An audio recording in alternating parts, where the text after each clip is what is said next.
Chapter 17 The Ever Hunter. Wyatt wished he had him a brother. He had one once, with the fairest hair they ever saw, but it never drew breath. Sayward slapped its little naked backside till her young hand stung, but this babe wouldn't squall or suck in any of the world of air, just waiting around for living things to breathe on in. That brother would come in handy now. He could tramp along through the woods, listening for cowbells, or help Devil Toll's hogs when they ran across them wild as bear rooting up mast on the hills, or anetsy root in the bottoms. He'd be company going out before daylight to the snares and fish baskets. At night, on the loft, they could lay on their backs together and make out what far parts they'd run off to. A brother stuck closer than a cocklebur. If some wild beast or human picked on one, he'd have to fight them both. But the only brothers he had living now wore short gowns. When his sisters were little, he didn't know it had much difference betwixt a boy and girl except to look at. Asha and Jenny could race him, wrestle him, fight him any day. But once they got around 12 or 13, something came over them. They had to run the haw comb through their hair, or wash their feet, or oil up their feathers like gabby birds. They didn't even look at you the same anymore. No, they knew they were girls now, and you were a boy, and that's all there was to it. He daren't as much as scratch his head at the table any more. A wild buck could rub his head against a tree whenever he had a mind to, but the minute Wyatt lifted a hand to his, he saw Sayward and Asha watching him. "He's a-growin' hisself horns again," Asha jeered. "Come over here by the fire and let me look at you," Sayward said. "It's only the bed leaves." He flared up at her. "That fine dust itches my scalp." "I'll tell ya if it's bed leaves," Sayward promised him. But Wyatt wouldn't trust her. He moved himself handy toward the door. Only when she paid him no more attention did he go back to his bench at the table. He'd wait till Sayward and Asha went to their beds. They must be mighty tired, for they had worked all day cleaning out brush with the grubbing hoe in the Cohoven corn patches. It was lucky the Cohovens had no more heavy tools, as these or they might have asked him. He wouldn't like to be caught working at such foolishness. Fast as you grubbed them out one place, the sprouts came up someplace else. They wouldn't grow much any more this fall, but early next spring they'd be up again all over the cleared land, thicker than hair on a dog. If Worth was home, he'd bust his sides laughing at these settlers chopping down trees, burning them up, shovel plowing around the stumps, and fighting the roots from spring to fall just to raise wheat and corn. All the wheat they got was sick wheat. The black ground was too rich, and the sick wheat made you vomit. The only good part of it was the wages. Now they had Indian meal again. He could hug his belly tonight, filled with hot mush and maple sweetening. He'd go to bed himself if he had a brother. It was lonesome for just one up in that loft. He had slept betwixt Asha and Sully too long. Sometimes he got awake in the night, with the feeling that Sully was still there. Not till he reached out his hand in the dark and found her bed empty would he give in that she had never come back with the cows. He would stay down by the fire a while tonight. My, but he was gappy.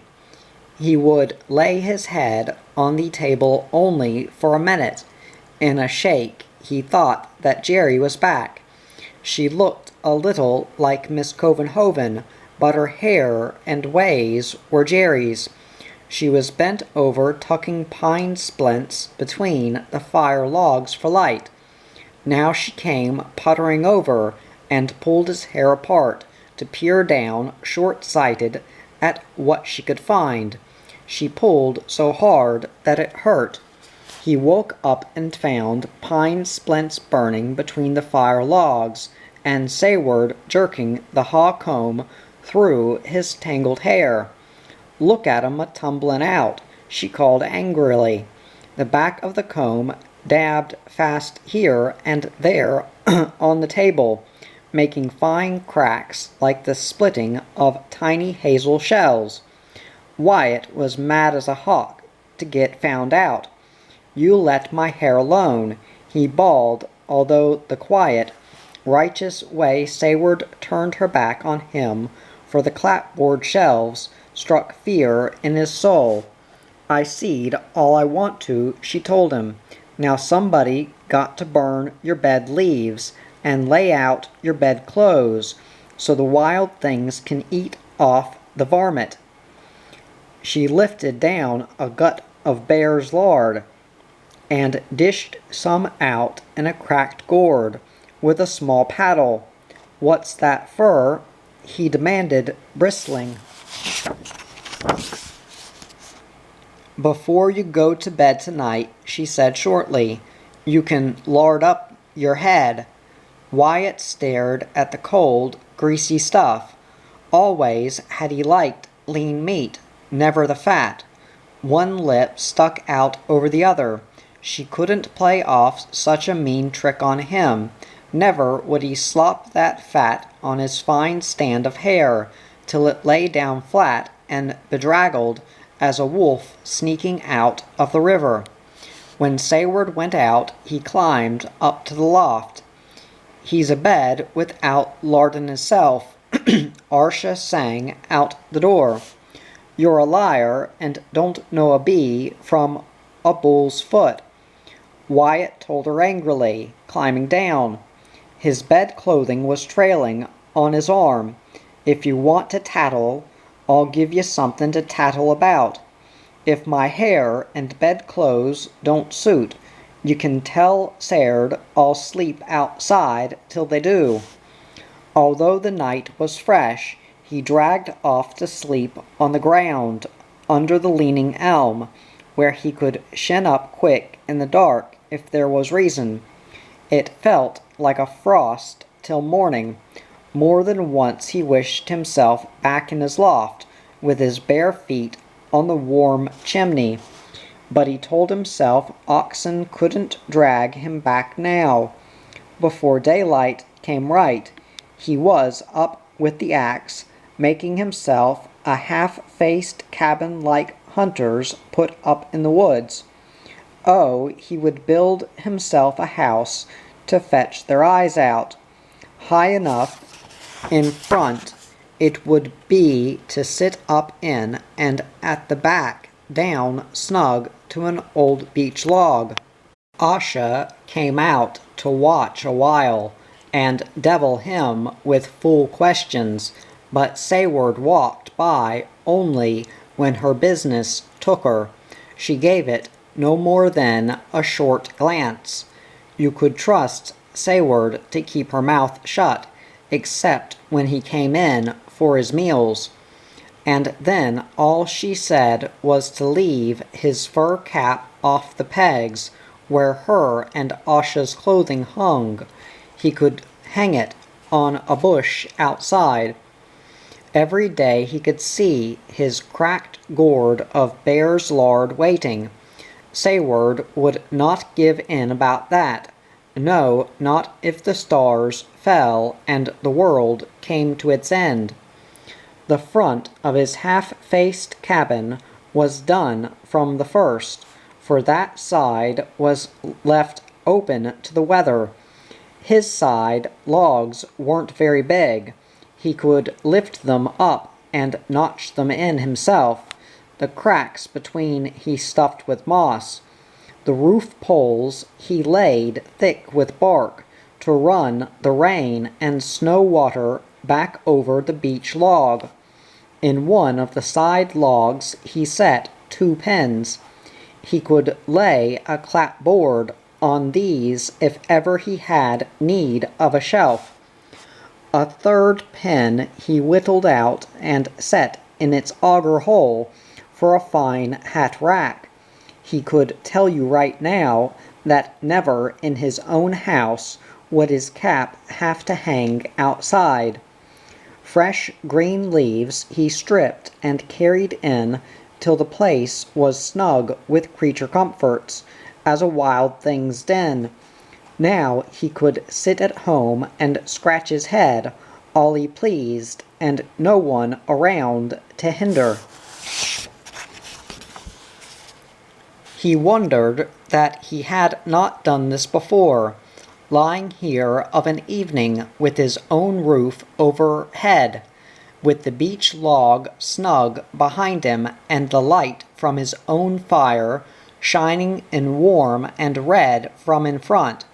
He could feel the woods like he never could shut up in the dark cubbyhole of the loft. Even at night something in him knew the woods and the woods knew him.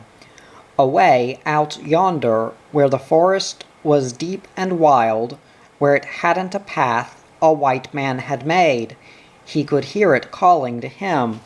Come away, it sounded like. Come on away.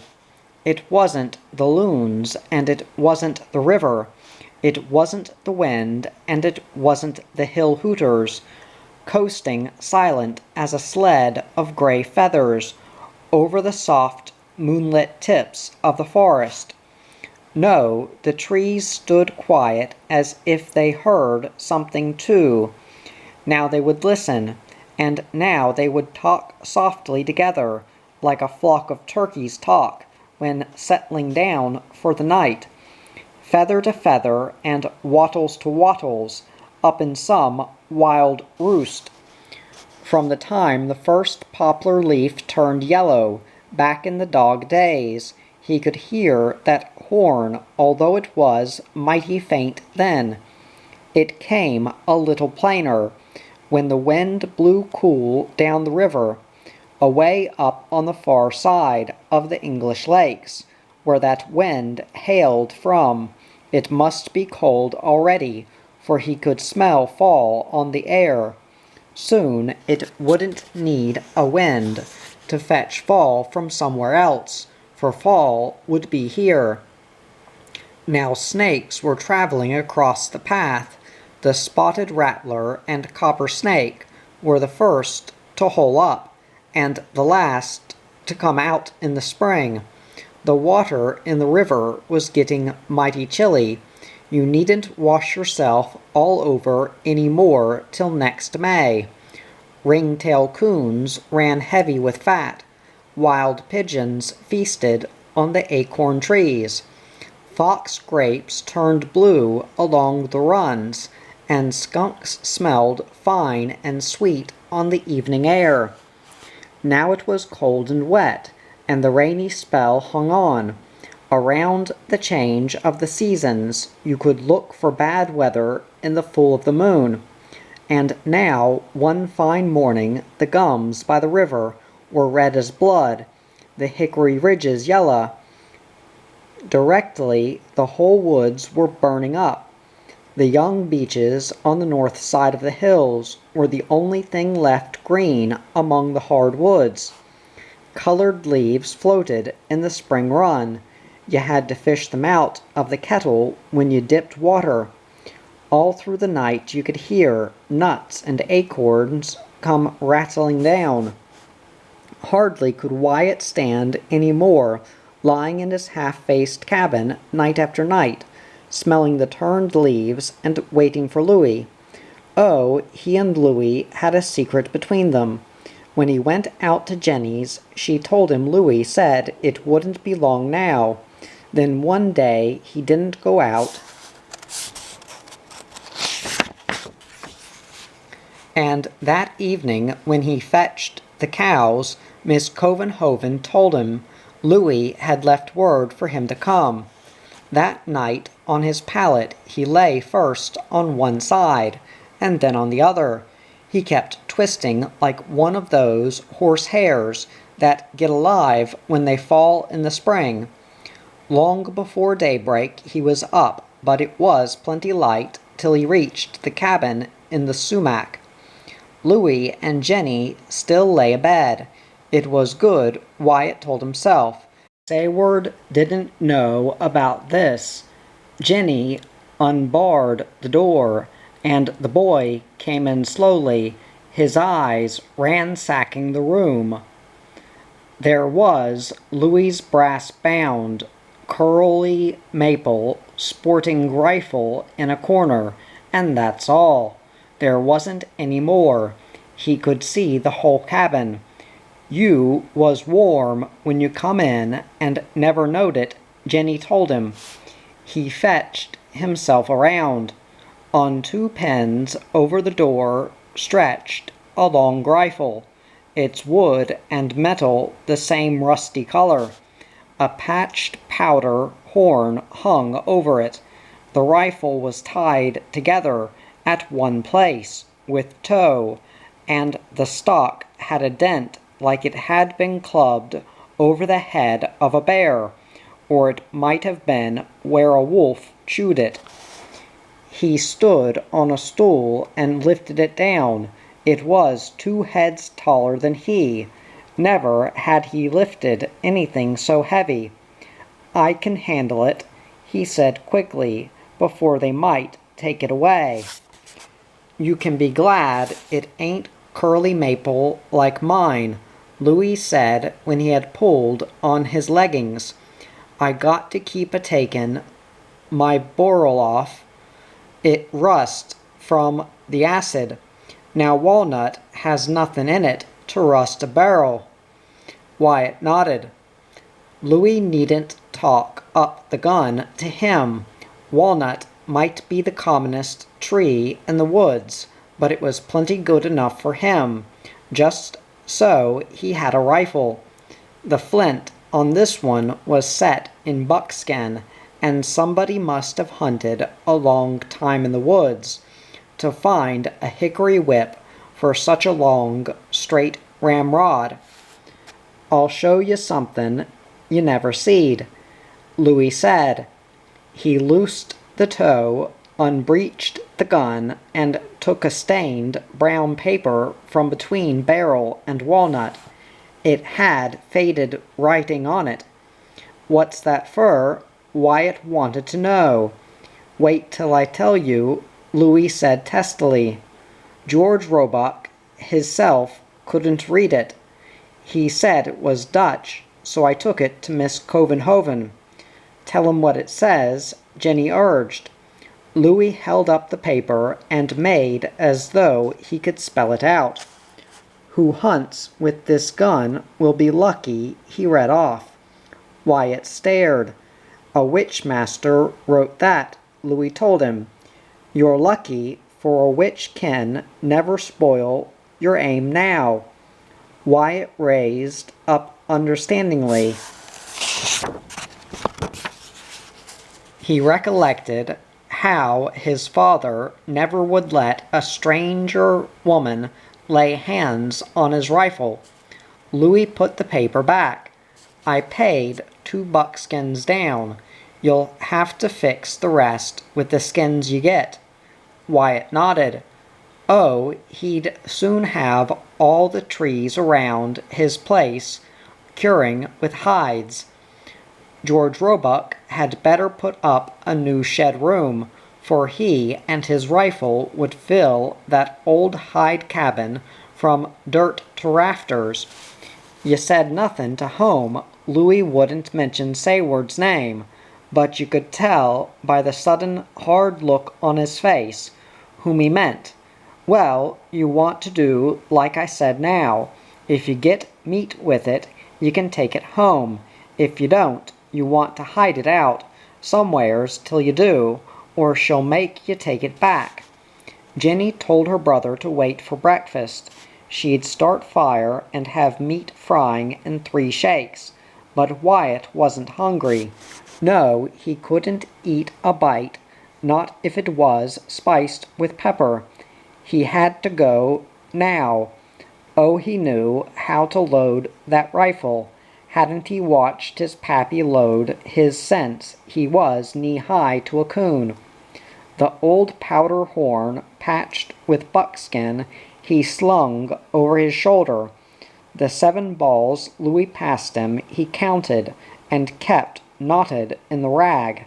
Jenny said he better take along. He said she wouldn't need to have done that. He could have cut off some of his shirt if he couldn't find some old hornet's nest in the woods for patching. I'll tell ya what I get, he nodded, and, staggering under the rifle, went forth from the cabin.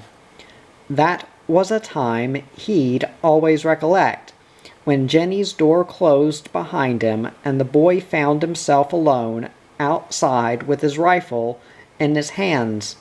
All around him, still as a burning secret, lay the great woods, making not a move, and yet beckoning him on, just to see the tangled colored leaves, the oak rusty as a deer's coat, the gum red as its heart blood, the hickories yellow as pelt's gold, and all the creeper coverts where wild fowl and beast could hide, went through and over him like nothing else could.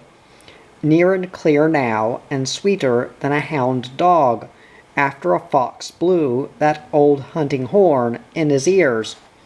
Every leaf sailing down set him off like a squirrel's barking rattle. He was drunk on powder, that's what he was. Any old log today might hide a bear behind it. Any splash of rusty leaves near the ground might be a fox in hiding. Up in a little grove of white walnuts, he pulled his first trigger. Snap went the flint, down on the steel frizzen. Pish went the blinding white flash of powder from the pan. Then the whole woods, to the English lakes, roared to his thunder. It threw him back like a rag. Before he was down, right he had picked himself up and run to the foot of the tree. No stump-ear squirrel could he find lying in the leaves, though he scratched the black ground bare with his moccasins like a turkey after mast. No, he guessed at last he'd have to wait till next time to lift his game up by the tail and feel it soft inside his hunting shirt, with the red blood trickling warm against his belly. He tramped the woods all day, through that golden haze, but it wasn't as easy as he had reckoned. One after the other, those 7 precious balls lost themselves yonder in the woods, all except the last that cut off a run-bush limb and buried itself in a poplar, just missing a black squirrel spread-eagled upside down with head and tail jerking.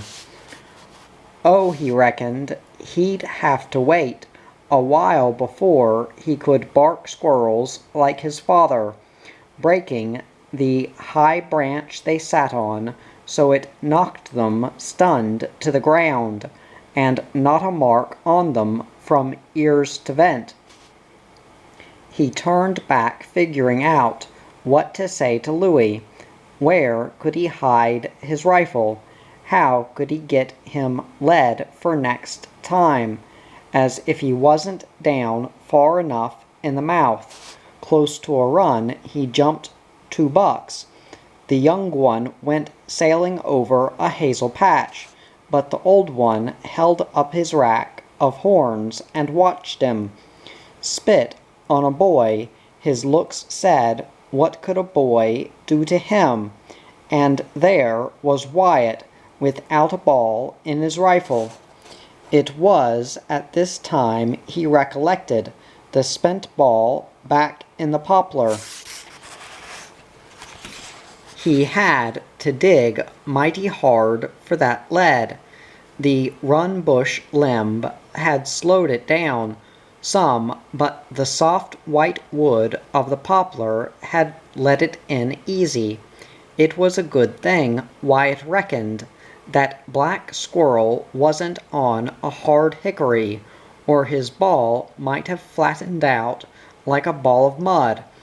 Now he pounded it a little between 2 rocks, and shaved it round again with his knife, till it rolled free in his rifle bore. This time he poured heavy powder in the barrel, and in the pan too. He set the patching on the muzzle, the spent ball on top, and pushed it in. He cut around the patching with his knife, as carefully as Sayward cutting out a new short gown, and rammed that ball home till the thin hickory liked to dance in his fingers. Both bucks were gone till he got back to the hazel patch, but they mightn't be far off. This was feeding time. He could follow the young one a ways. Under the leaves his tracks cut deep in the black earth at every jump, and slid like a mud boat at the wet places. It was getting along toward dark now, time long since to have gone for the cows. Well, Asha could chase cow-tails tonight. Dark came early to the woods in the fall. Now the color was fading fast from the leaves. A while ago, when it was still light, he had a bead on a buck and no ball. Now he had a ball and nothing to draw a bead on. 40 or 50 paces further on, some shadow, feeding in a spicewood thicket, raised a head. If this wasn't the old buck, Wyatt told himself, it was his twin brother. The boy's hand trembled as he opened the set screw on the hammer and turned the flint to a fresh side. He scraped his thumbnail down the frizzen channels. Never, he told himself, did he need a spark like now. Oh, he wasn't tired. He could hold his arms steady as a rock, and yet that long rifle sagged and shook like a fit of the augers. He crawled to a log and propped his barrel so he could draw a bead. Then he set his mouth and pulled the old blacksmith trigger. The long white flash from the priming pan liked to burn his eyes out, but he held fast as a glut in a log.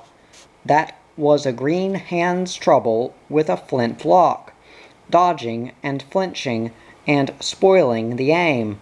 The rifle, when it went off, shook the earth. He felt blind and deaf as he crawled up to the spicewood thicket.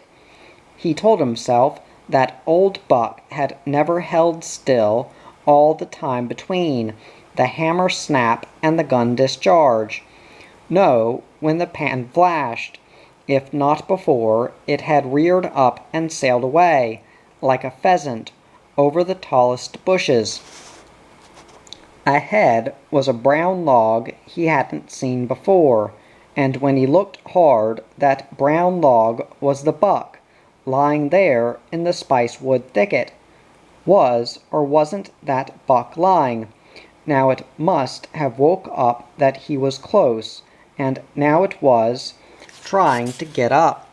He had to cut its throat quick if he wanted to keep it down. Oh, he better stay out of the way of its bad front feet. He straddled the neck from behind, but before he could get his knife out, that old buck was up in back and front, with him on top, and now he had to leave that knife in his belt, grab fur on the cape, and hang like grim death on Billy Allen's blind pony. That buck's hair was turning all the wrong way. It whipped around like a crazy thing, bucking and kicking and running in circles. It bumped against this and that. It scraped every place it could to get him off. It dragged him through prickly haw thickets. One of his legs or the other, it kept whacking against trees. How his knife stayed on he didn't know. His powder horn went, his leggings got torn to rags on thorns and brush and the roots and branches of windfalls. He could feel warm blood now, but it was his own trickling down his legs that were wrapped like death around that deer's belly. No man could tell how this would come out. All he knew was his first buck wasn't going to get away easy. It can throw me, he told himself, but I won't stay throwed. It can kill me, but it can't whoop me. Once it started to go, the hurt buck fagged fast. It was going down now in the black night. Wyatt pulled his knife and felt his way to finish it. He stood a while, still straddling it while the dark trees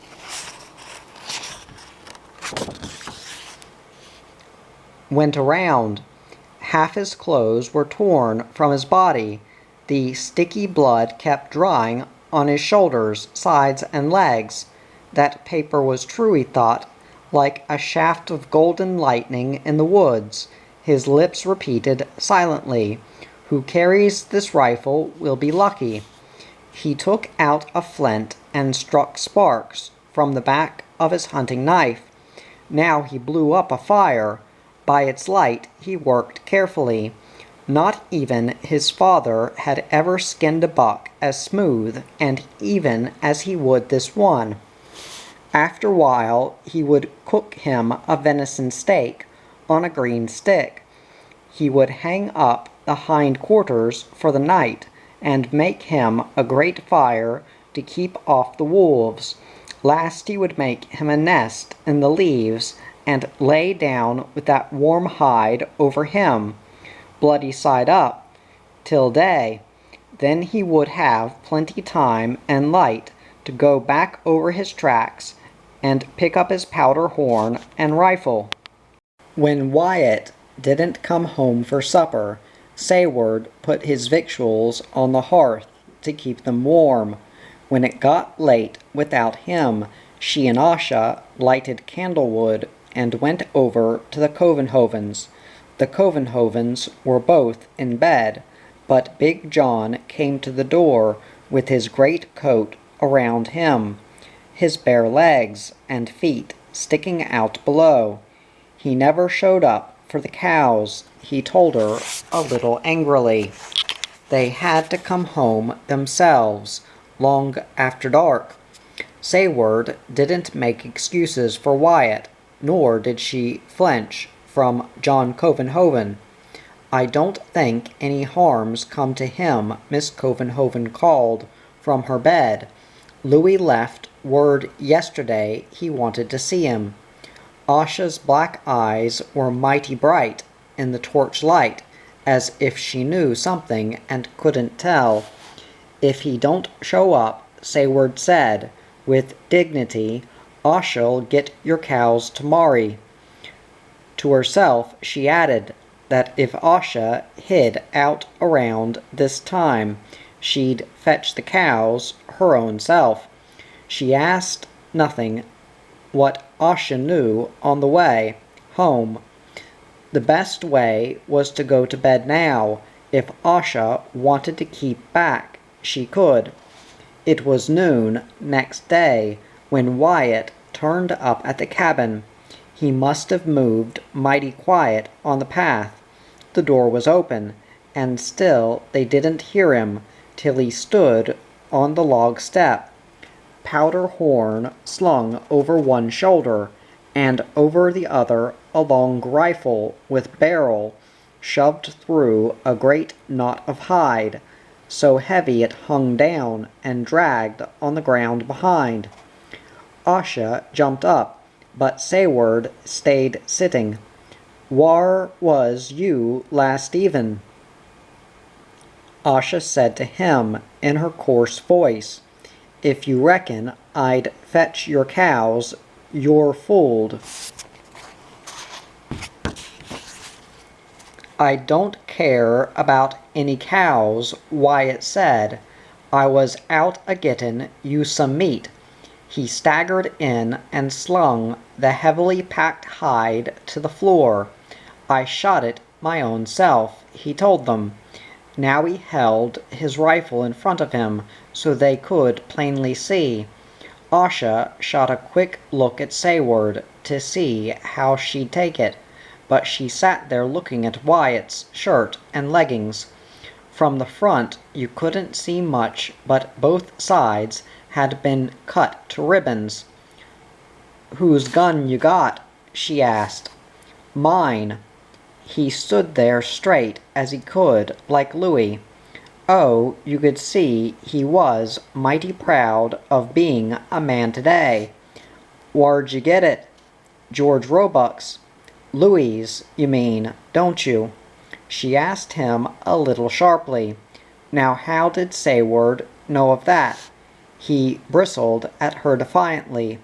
"Louis said I was big enough for a rifle this long time. Jenny says so too." If Sayward felt a twinge inside of her for Jenny, her face gave no sign. So that was it, she told herself stolidly. She had wondered how long Louis could stay put with his woman's folks to keep and meet when all around him the woods and prairies ran 1,000 miles for his itchy foot to wander. Oh, he would scheme out some way to get him free, if it meant sneaking a gun to an 11-year-old boy and getting him half killed by a buck many times bigger than he was. For Asha, Louis gone would be good riddance, but she didn't like to think it might be the last time they'd lay eyes on Jenny. She climbed a stool and lifted down a bundle of dry boncet hanging from a joist. "I'll make tea, and you can wash out them hurts of yourn," she told him. Wyatt stood there, trying not to show the whooping in his mind. Hadn't she as much as said now he could keep his rifle, for she hadn't said he couldn't. He set his gun by the door, where the best light would fall on it. Then he came over so she could see his hurts. "I'll let you wash me off your own self, if you want to," he told her, noble as could be. "I'll keep you in meat sared. You better have Asha fetch the cows from now on, for I won't have the time. I'll get you calico for a fine short gown if you want one. It'll take all your skins to buy powder and lead," Sayward said shortly. "Oh, no it won't. I'll have more skins a-curin' around here than a body'll know what to do with." He stood stiff and still while she peeled torn shirt and leggings off him. His arms and legs were a mass of gore, as if a bear had clawed him. A dull resentment for Louis Scurra rose in Sayward. Wyatt was watching her face. "You can tell easy who I take after, can't ya?" he said eagerly. Sayward sopped the wet rag over his hard, naked young body. When the caked blood washed off, you could see deep cuts in plenty places. He would carry scars and welts from this. Oh, she knew a long time whom he took after. He'd grow up a hunter like his pappy, following the woods, moving on with the game. If it was in him, it would come out. There was no stopping such kind. She could see him in her mind, yonder through the ups and downs of life, skinning deer and trapping drowned mink and otter, giving a rap over the head to foxes that hid in bushes, ashamed to be caught, and to coons that sat up as big as you please on a log, as if they didn't have a trap and clog hanging to one paw.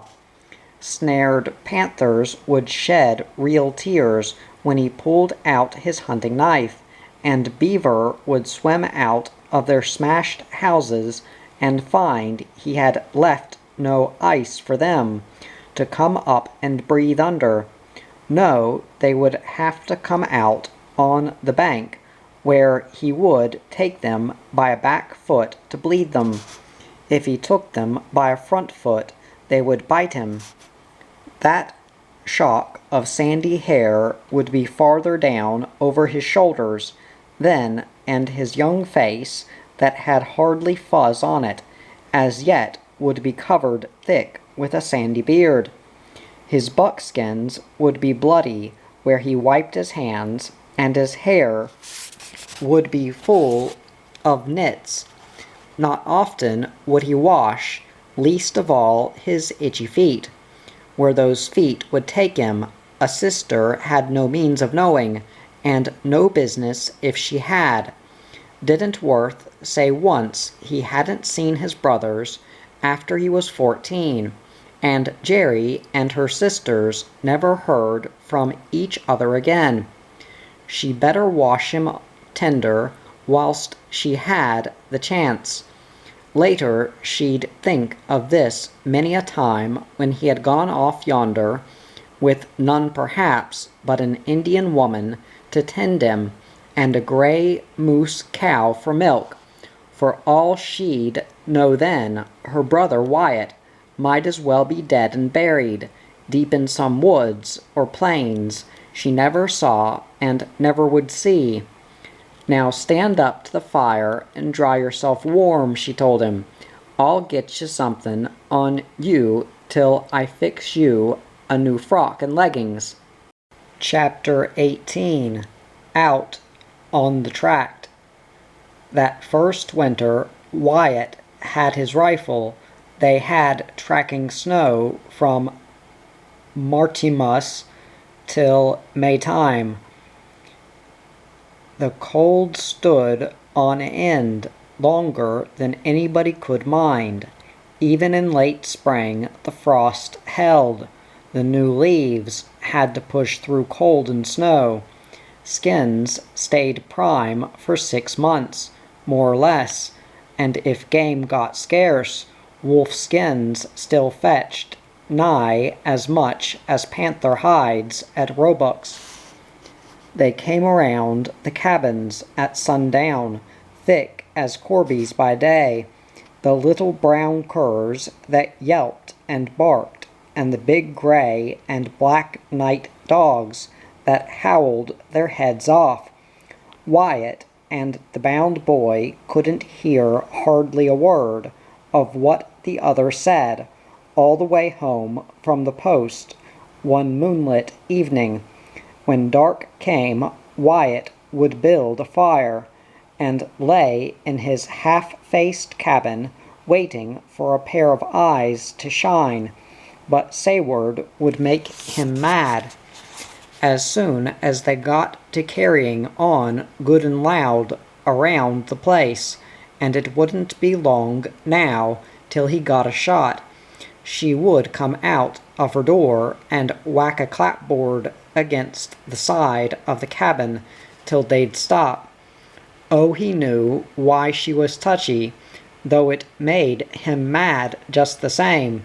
She was thinking of Jenny out yonder in the woods, where the drifts piled deep as leaves in the fall, for Jenny would not come in as long as Louis was on the outs with Sayward, and Sayward would not make it harder for Jenny by trapsing out.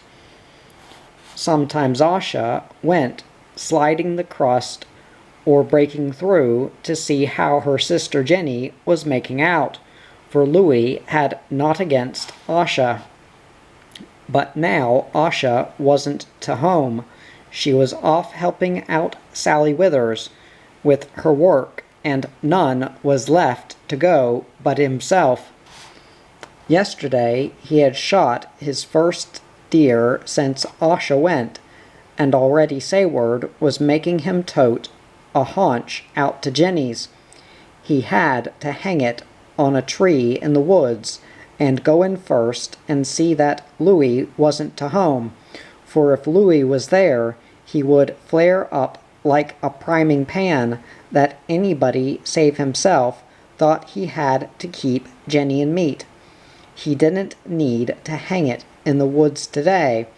Louis must be still off somewheres. He could hear Jenny chopping wood by the cabin, keeping herself company with that catch she used to sing at home. Jenny might be a married woman now, but still nobody he ever heard could touch her for singing. Oh, the year was a-risin' so bright and clear, and the young gal sot in the old woman's cheer. The boy stood there in the path listening, his fur-capped head a little to one side, the haunch tied with leather wood and swinging from his rifle barrel. A skift of snow had fallen during the night, and though it was May, it hadn't melted much out here as yet.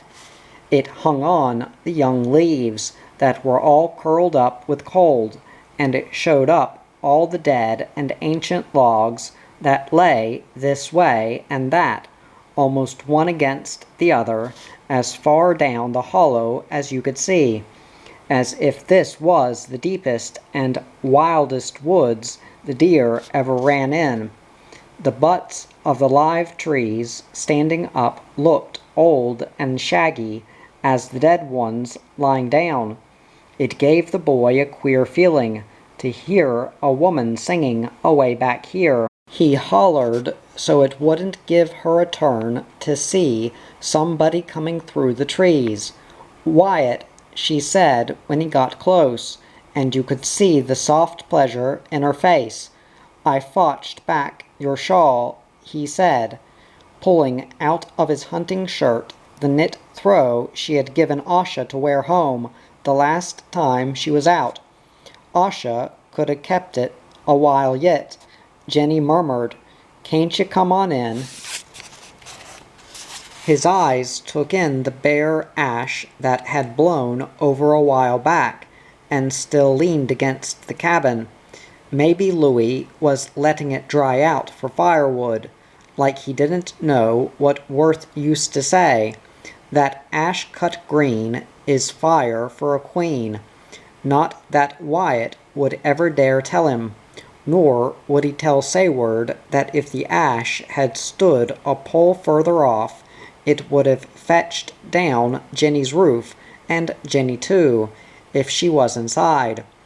What Sayward didn't know wouldn't hurt her. He hung the haunch on the meat pen in a cold corner. "You're always a-sendin' out meat," Jenny said in a low voice. "Louis leaves me plenty." She dropped her eyes. "But now, since you fotched it, I'll keep it, and thank ye." Wyatt saw a little meal in the bottom of a grain bag, but if Jenny had any meat around, his eyes could not find it. "It looks like young doe and mighty tender. She praised, "Can't I cook some for your dinner?" The faint sweat of pride showed on Wyatt's face. He went to the door. "I'll chop a speck at your wood pile and get me warm," he said gratefully. "Oh, Jenny needn't fret he'd chop too much. Not he. He wouldn't give Louie the chance to flare up at Jenny that her brother reckoned he had to come around and keep Louie Scurra in firewood. No, he'd only chop so much. He fetched in 2 logs when she called him for dinner. She told him to sit down in Louie's place. Every now and then he could feel her raise her eyes softly over him across the trencher. You could tell she was glad he came. He was somebody in Jenny's house, as welcome as the flowers in May. Hadn't Jenny cooked for him special? She did no more for Louie when he came home. He had meant to go back early to hunt along Black Run, but he couldn't leave her alone so soon today. "I'll lug in the rest of your wood. I like something to do my own self, Wyatt," she murmured. "I'd rather if you just set a while." Oh, he could tell she was hungry for company, though never would she say it. He took his stool by the fire and watched the little red tongues lick up along the snowy log he had fetched in. All would grow dark in the cabin, and you expected the fire was out. Then, like wild things sneaking out from under the log, the red flames would lick up over the bark. There they came again, quick as a toad's tongue after a fly. Now and then Jenny would say something. "Saird a keepin' good." He nodded. He might have been at Black Run by this time. The spicewood was always green there first. He had passed more than one track leading that way. What's she a-doin'? He tried to think. All he could fetch to mind was her making Asha a new short gown. Asha had plagued the life out of her for it. He himself had given her the skins to trade at Roebuck's for the goods. "I wish she'd come out, so I could see it," Jenny said. "She ain't home now. She's out a-helpin' at Sally Withers. Did you know Sally had twin young'uns?" Now how should Jenny know that, when he was the first human she had seen or talked with in 4 or 5 days? Her face lighted up with pleasure. Boys or gals? Ain't some folks lucky? Wyatt looked at her, for most people had said, wasn't that just the way with meat and meal? Scarce a woman had to get 2 to feed at one time. When one log burned up, he put on another. He was a fool to have hung around so long. It was too late for him to hunt back by Black Run now. "Well, I reckon I got to go if I want to get home by daylight."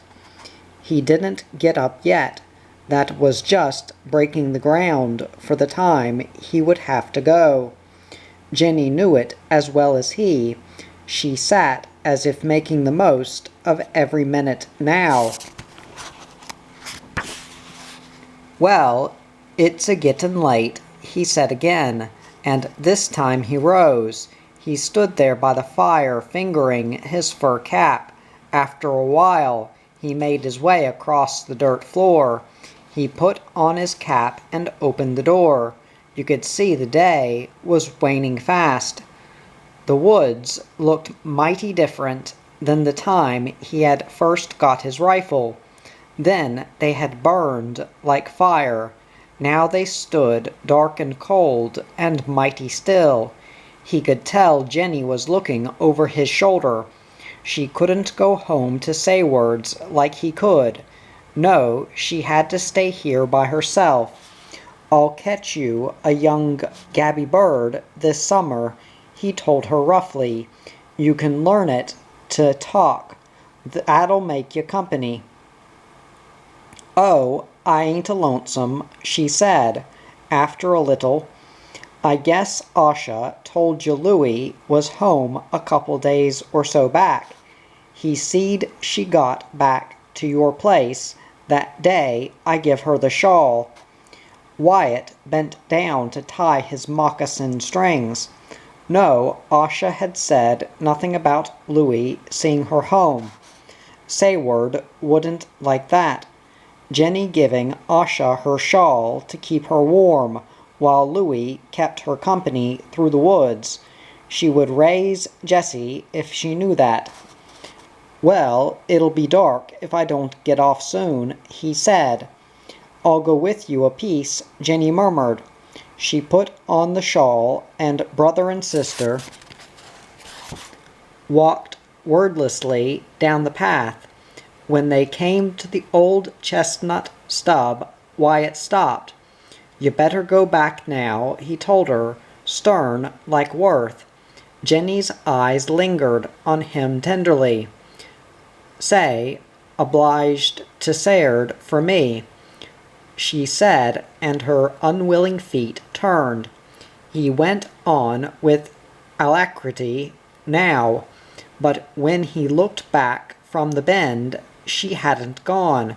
She was still standing there peering after him, just the way she held her head and stood there in her faded short gown with the shawl tight around her shoulders.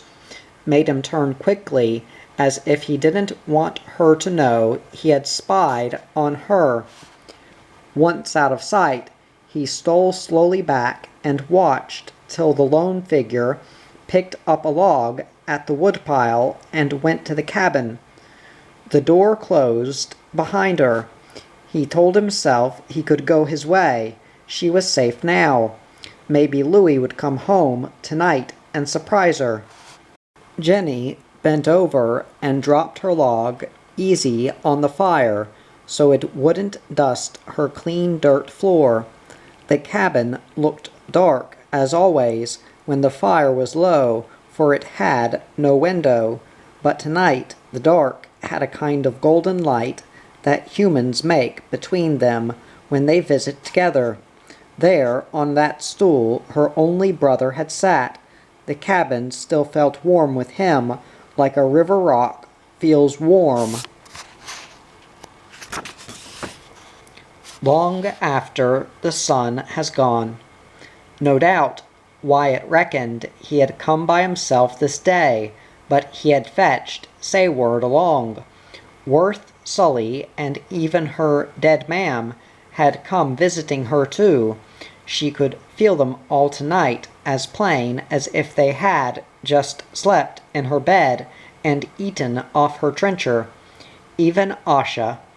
Wasn't that a surprise? She was out at Sally Withers, rocking two girl babies to sleep and likely trying to sing in her rough man's voice that could never keep a tune.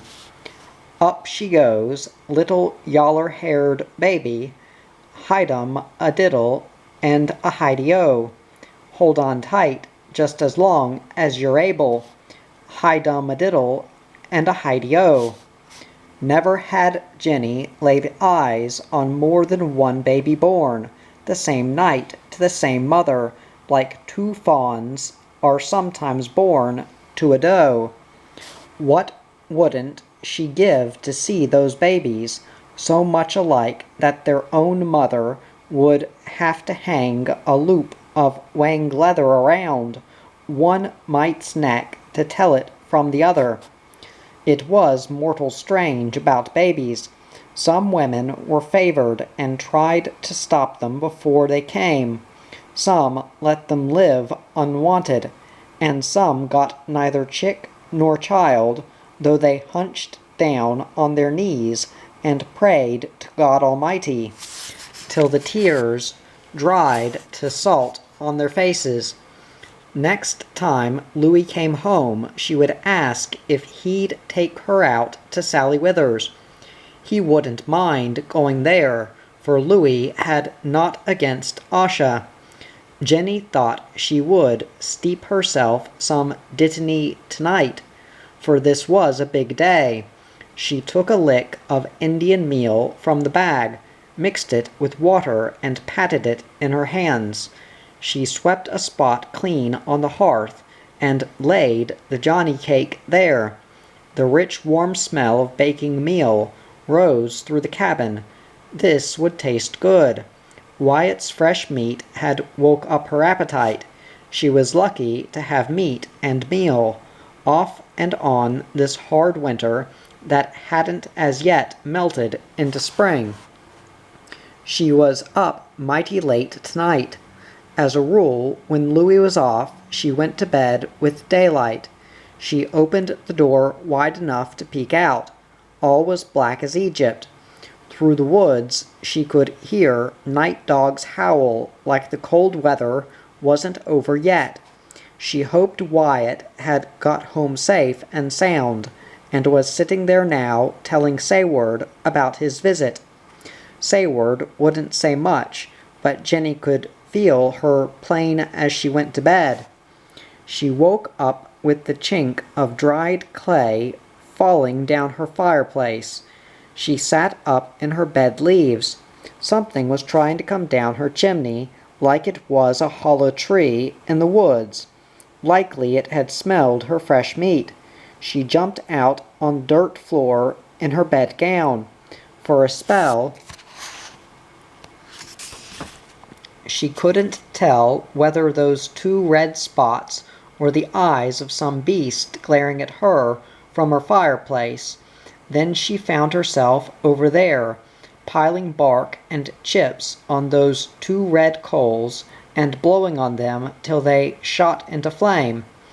When fire and smoke roared up the flue, the clawing stopped, but she could tell the beast, whatever it was, did not go away. Oh, these wild brutes got mighty bold sometimes when they had young in their dens. Billy Harbison knew a charcoal burner who came home one night and found one of those big black wolves with long dragging tails they called the Dell's dogs inside his cabin. It must have run up a windfall like the leaning ash ran up her cabin and jumped down the chimney, but it couldn't get back out. And Granny McWhirter told how, when she was a babe, a panther had come in her father's cabin, picked her out of the cradle, and ran a good ways with her till they shot it. This was back in Pennsylvania, before the McWhirters went to Kentucky. Granny could still take off her white cap and show you the mark left by the beast's teeth in her head. She could be glad, she told herself, her father had made the roof that was keeping this beast out of her cabin. He had cast away Louis's old bark roof and fixed up this new one with his axe, frow and auger. Those clapboards he had split thick and stout. The straightest grained butts were none too good for him. He had set the iron blade of his frow in the logs and pounded it with the battered maul he had hacked out of gum. Not many cracks had he left up there for snow or rain to come through. Through one of these cracks now she could hear the beast giving long snuffs like a hound. Oh, it could smell well enough. There was only a woman down here. It could lay one eye at the hole and see no more than a slip of a girl, with neither rifle nor shotgun across her knees. But it couldn't come down so long as she kept a fire roaring up the chimney. She wrenched a clapboard from the pens and stood on a stool and pounded up against the roof till her arms shook like she had the ague. But the beast did not jump down and run off. She could see a place by the chimney where the roof boards gave and shifted with a heavy weight, as if a long tawny cat thing or a black shaggy dog thing lay there to wait. Wasn't it pitiful, she told herself, she hadn't let Wyatt fetch in all the wood like he wanted. This was her last log, and she had a long ways to go till morning. For a week off and on, Sayward questioned Wyatt about Jenny. It gave her comfort to know Jenny looked so hearty, but she had nothing for Louis letting her by herself so much this winter. She was real glad that afternoon when the bound boy came. He took her mind off things. This lump of a boy, little bigger than Wyatt, but old as Asha, and with eyes soft and brown as a hound's. His hands, that looked like fried pieces of bear's fat, could make anything they turned to. A man doll whittled out of soft wood, a water wheel to turn in some run, or a lady's box of hickory bark, taken off in the spring, when bark would run and lapped and sewed neat as a woman. Wyatt said he even made ropes out of lin bark for George Roebuck to tie up his skins when he took them down the river. Yes, the bound boy's hands were mighty quick, though the rest of his body was heavy. Alongside of him, Jenny used to seem light as a feather. When Jenny ran, it was like a young doe sailing over a log, but the bound boy ran like a fat yearling bear that was furred heavy down to its claws, bending from side to side, and puffing at every stride. Sayward judged he had been running today. Sweat showed on his face like dew on a gourd. He looked around for Wyatt, and when he couldn't find him, came in and took the bench Sayward bid him. There he sat, hardly making a word. A lump of tobacco, stolen likely from George Roebuck, pushed out his cheek. If he had anything on his mind, he did not say it. When Sayward looked up from her work, she would find his soft brown eyes settled painfully on her, as if there was something in his thoughts he couldn't quite make out. Dark fell before Wyatt came home. It was 10 days since he'd had meat to take out to Jenny's, and still he had nothing over his shoulder but his rifle, and nothing in his hunting shirt but an empty belly. The three of them supped with hardly a word between them. Then Wyatt and the bound boy went off to the half-faced cabin. When Sayward went out before going to bed, she could see their fire red among the trees, but they did not come in that night. It wasn't nearly light yet when she heard somebody open the unbarred door and stand beside her bed. "That you, Wyatt?" she said, but she knew who it was. Now she told herself whatever this was, she would hear about it. "It's me," Wyatt spoke. "Will said he didn't tell you." Sayward waited. She could feel him standing there, bracing himself in the dark. Someone told George Roebuck he seed Louis on the trace to the English lakes. Still Sayward didn't say anything. The boy stood silent a good while, as if he couldn't come out with this thing unless Sayward helped him. Then he spoke low. He said some other body was with Louis. "I reckoned you ought to know." Sayward pricked up her ears. Somebody we know. Oh, me and you know this body all right. Were they a-comin' or a-goin'? They were a-goin', Wyatt said shortly. Not Jenny. No, it wa'n't Jenny. You know now.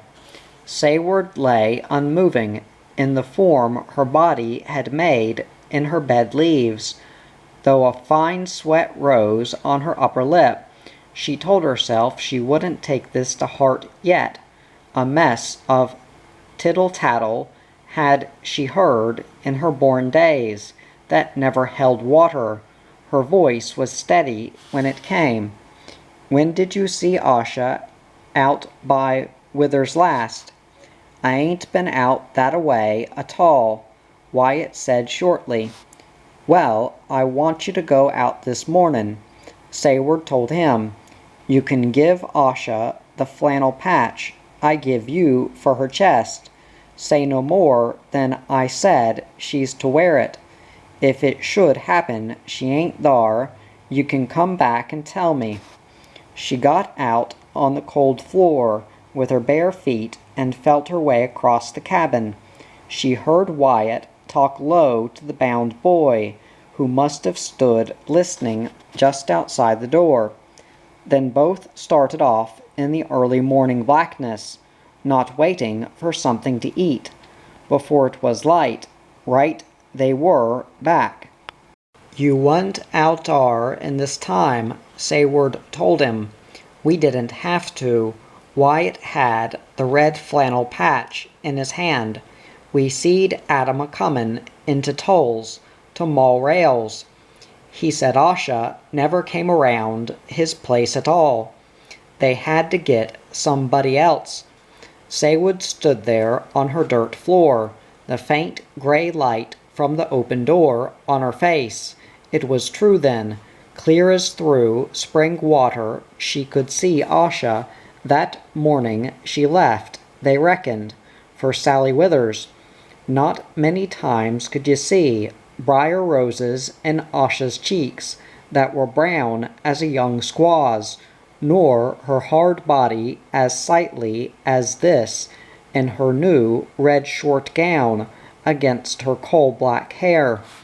She would take off her new short gown when she got there, but she said she wanted it to wear out.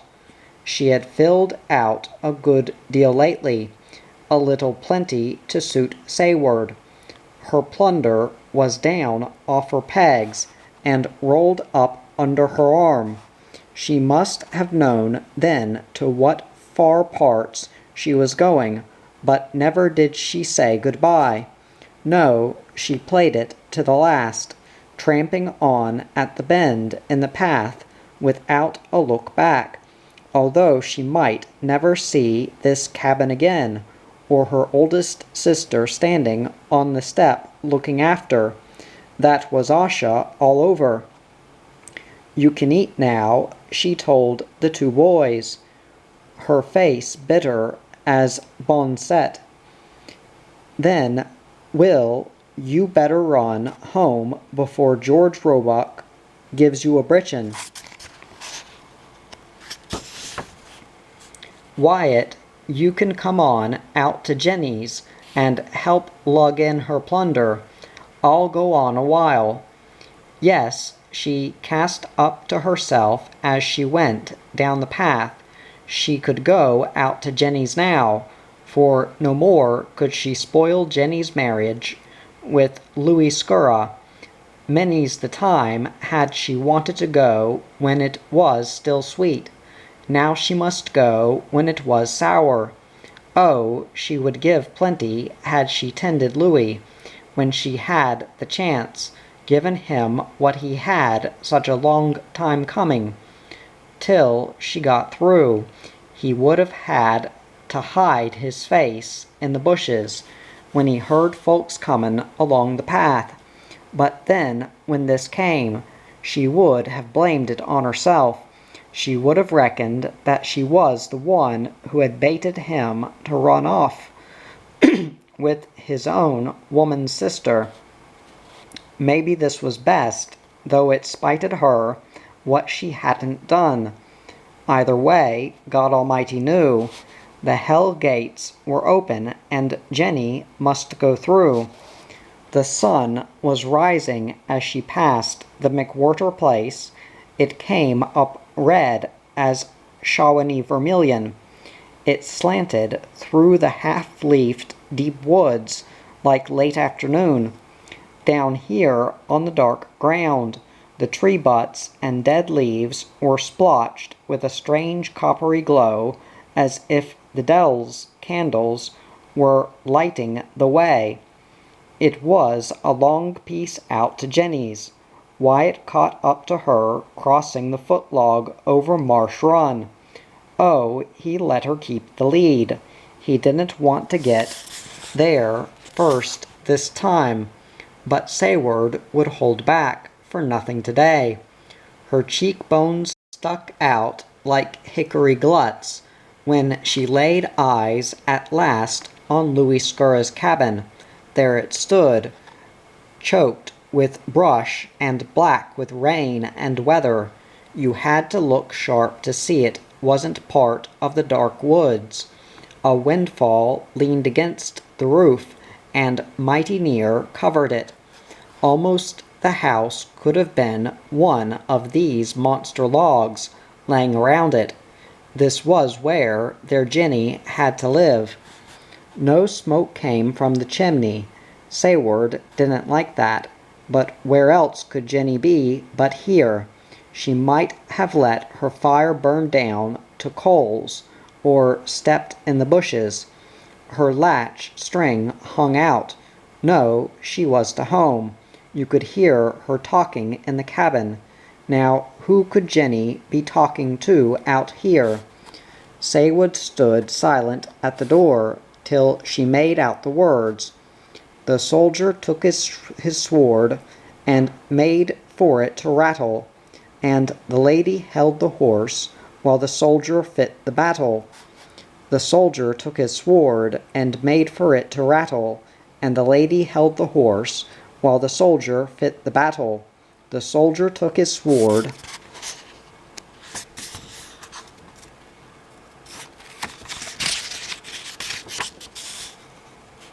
over and over the low voice went, with the same words, like one of the bound boy's water wheels, racing now and then when a spurt of water came, running everything together, all the time going on and without a let-up. The short hairs on the back of Sayward's head wanted to stand on end. You could tell now there was nobody in there listening to Jenny. She was talking to herself. Wyatt stood with his fur-capped head forward, stiff as a poker.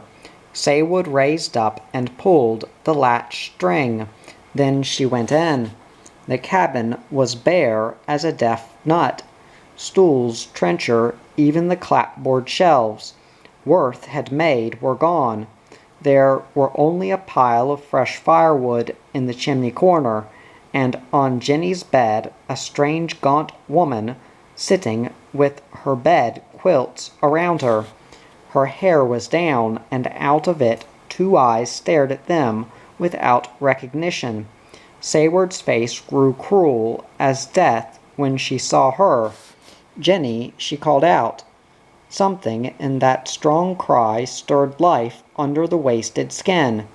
Jenny fumbled to lay back the quilts and get up.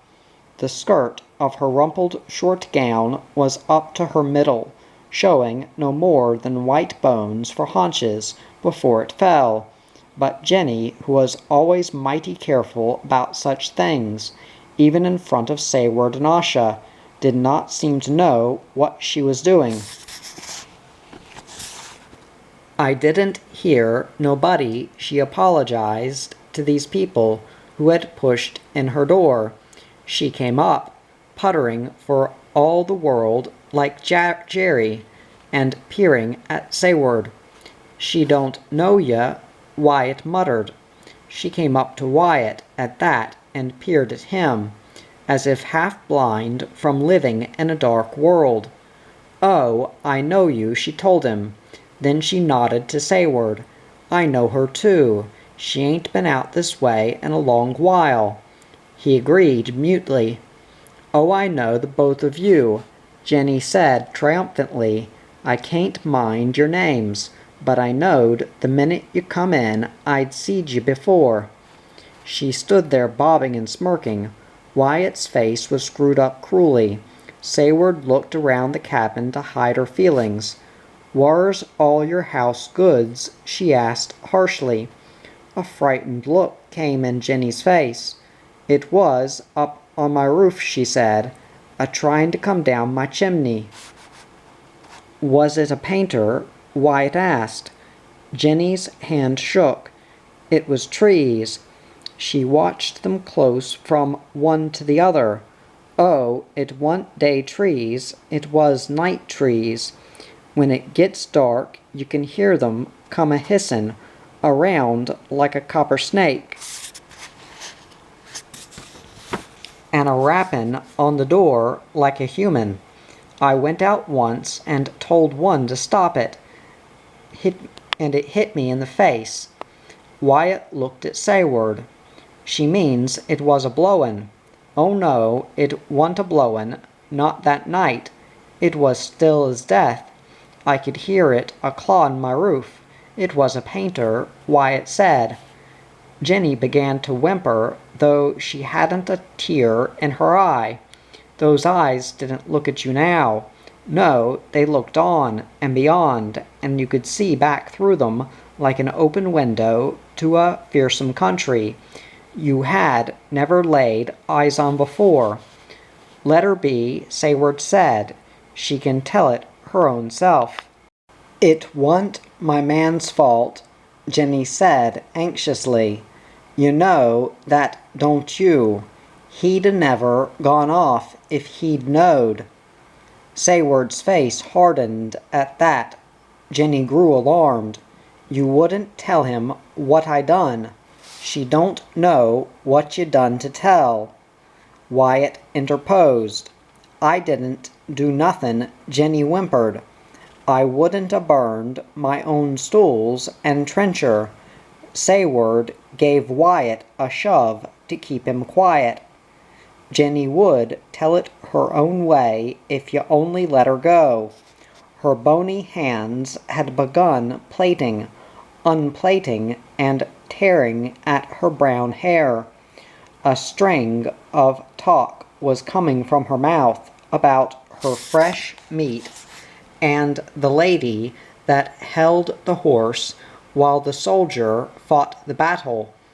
"Would I know?" she begged Sayward. "No, never would I a-done such a thing, not if I didn't have to. But the thing was a-waitin' up on my roof. It wanted down my chimley. Wa'n't it pitiful I hadn't left him fetch in my wood? That was my last log, and I had a long ways to go till mornin'. Thar was Jenny all alone, and her man too far off to hinder. Did you know I had to burn up my own chinkin' board shelvin'? I had to stand thar and see the fire eat my own stool and trencher. Never could I burn up my man's stool, for it wa'n't mine to burn. I sat down and cried my fill, and every tear would turn a mill. Slowly, slowly I rose up.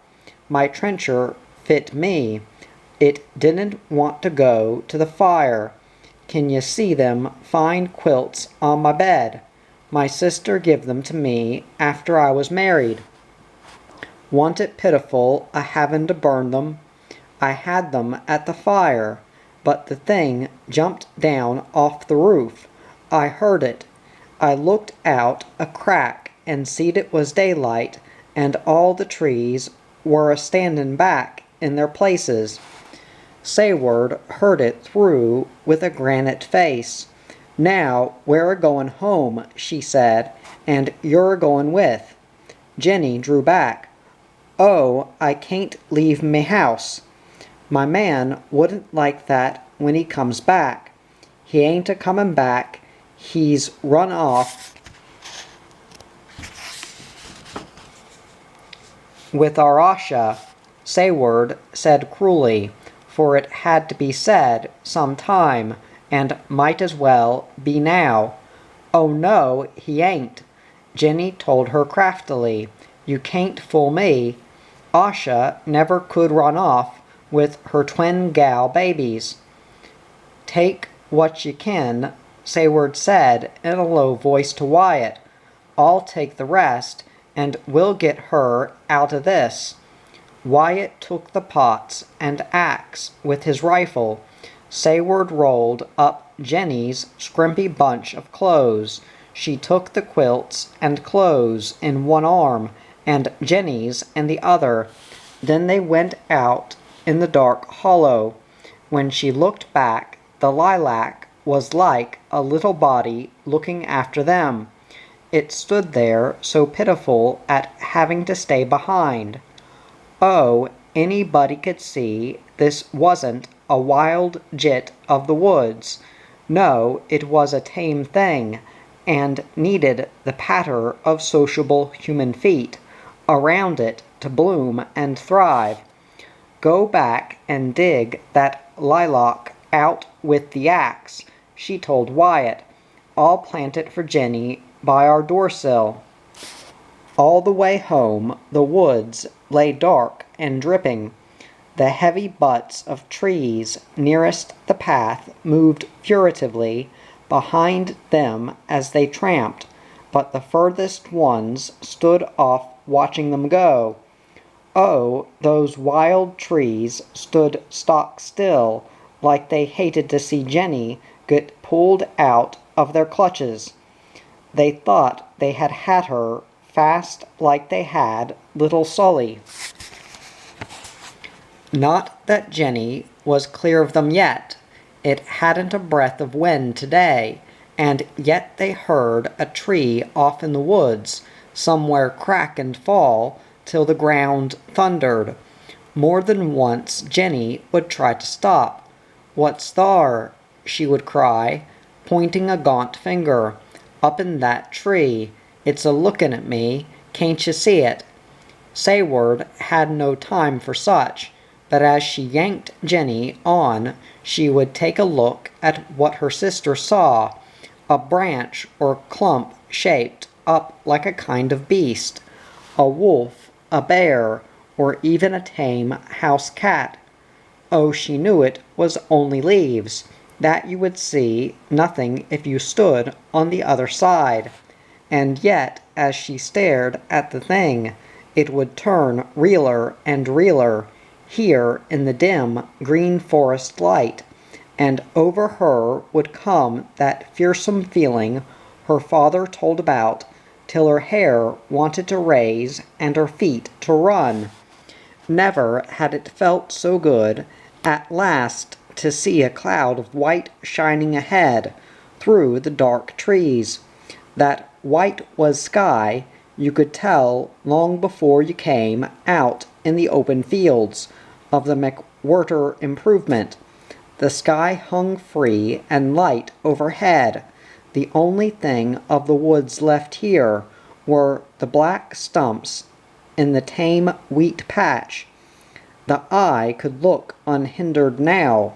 It could look across to where a log house, barn, and shed stood gray and sociable together, like a small settlement in the sun. You could smell cows and manure. A guinea hen kept calling through its nose. A door banged, and two young McWhirters came out of the house yonder, quarreling and fighting with each other, a mighty pleasant sound to hear after the long gloom of the woods. This Sayward told herself was as mortal bright and sweet a place as a body could wish for. Chapter 19. It came a Tuesday. Little did Sayward know what she had ahead of her this day. Now, who would have expected the strange way things had of working around? Life wasn't easy like it used to be. No, Saywood had hardly anybody to cook or sew, dye or boil soap or chop wood for but herself any more. First to go had been Jerry under the white oak, and then little Sully never came home with the cows. Worth had to track off to the French settlements. Wyatt took himself out to sleep in his half-faced cabin. Asha was up somewheres around the English lakes, and now Jenny, who came home a while, was off again, working by the year over at Covenhoven's. Oh, Jenny had got fair to middling since she had humans to live with again. Her arms and haunches had filled out plump and nice for her. Yes, Jenny was real good, now except she had got out of the way of singing. When folks asked, she said she couldn't mind how the tune or words went any more. By rights, Sayward told herself she ought to feel she was in clover. Wasn't it good to have Jenny back in her right mind? Didn't Wyatt keep her kettles in meat when he came home from the woods? Hadn't she a stout roof over her head, more than one bed to sleep in, and a run that never went dry, just a piece from her door? What more could a body want? Hadn't she done the best for her family she knew how? Now, why couldn't she sit down and take it easy? By hockey day, she'd do it too, if it killed her, she told herself. But little did she know what she had ahead of her this day as she went down the trace with Miss Covenhoven and Jenny. Some might expect that Jenny would have enough of hearing a man say how he would cleave to his woman till death did them part. But Sayward guessed that Jenny would go as many times as a marrying came around, crying a little in the skirt of her short gown, wondering to herself where Louis and Asha were by this time, and had Asha her child. Yes, a wedding was an old story to Jenny, though it was new enough to the settlement. This was the first they ever had hereabouts. The settlers came a long ways to Flora Greer's cabin. The men that couldn't get in stood up to one door, and the women and young ones that came late worked themselves in the other. For a long time Sayward had wanted to see these two doors in one cabin. Jake Tench said Flora had her first man put in the second door, so when she heard Linus coming in the back way, some other man could go out the front.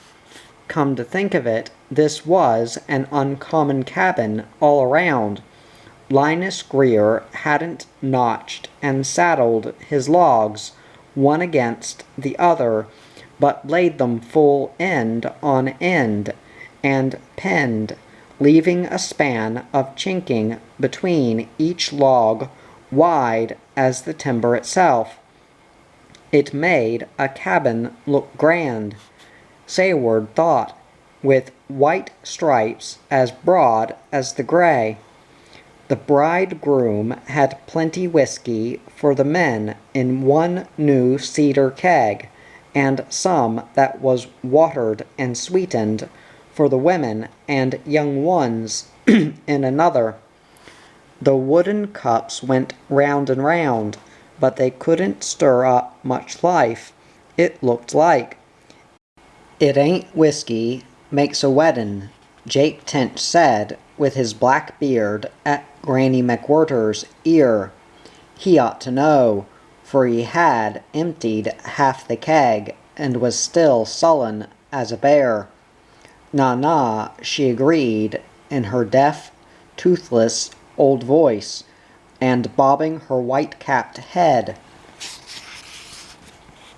"What ye need ain't a half-a-ways old man and woman that's been a-livin' together since her man made a die of it up in the Western Reserve."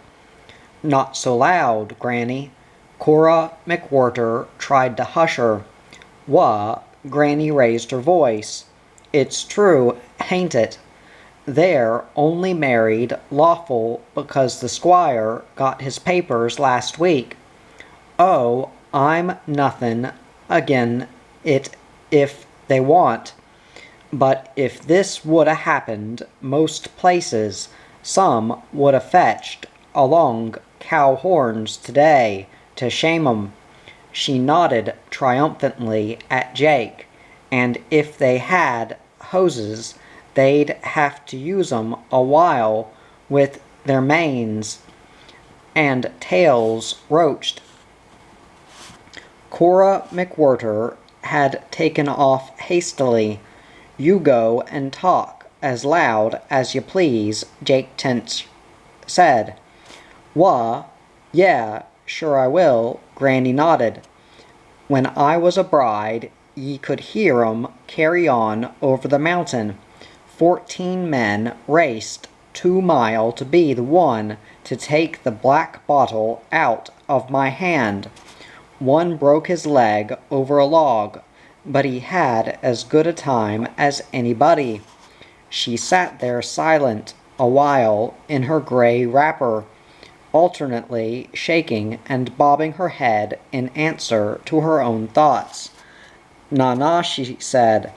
"What ye need for a weddin' is a pair of younger uns, 2 that's never been in sen." She chuckled and nodded to herself in approval. "Turtle doves is best. Many's the time I seed the gals take the bride up the loft and put on her bed-gown and tuck her in. Then the men would fetch up the bridegroom and put him in with her." Her alive black eyes danced around the group. "That's a genuine weddin'. None o' these tame ways like some that's come up since the Revolution.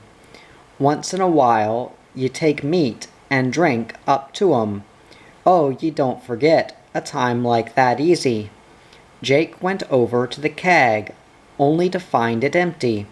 He sent it off with the bound boy to Roebuck's for more. He wasn't sulling now. His beady black eyes had a secret look in them. He said something to Billy Harbison, and they stood a long while, side by each. When the bound boy came, the other men mustered around the keg and listened with their heads together. "What's Jake up to now?" Miss Covenhoven asked the bound boy. "Oh, nothin' much, I reckon," he said, wiping his sweaty face with a sleeve, but he wouldn't meet her eyes. "It don't look like nothin' to me," Miss Covenhoven told him, out of the sharp side of her mouth. After a while, Mary Harbison came scuttling over. "Did you hear?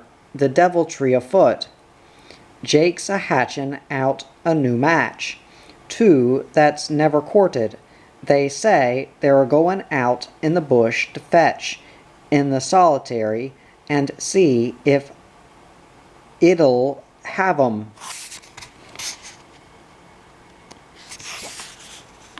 The women looked at each other, and Idie Toll acted like she would swoon. "I could have married more than him if I had wanted to. She called out to all who would listen. Sayward turned her back and stood watching Sally Withers nurse one of her twin babes that already were getting too big for one woman to lug around. The other kicked and screeched to have to wait on the second table.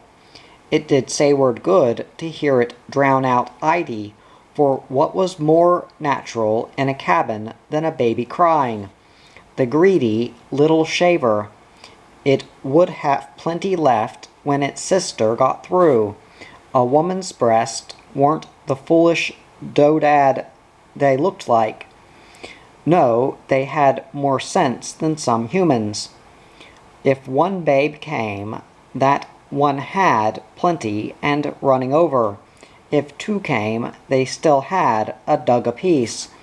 And if three came, like she heard of already, they could all three take turns without getting starved out.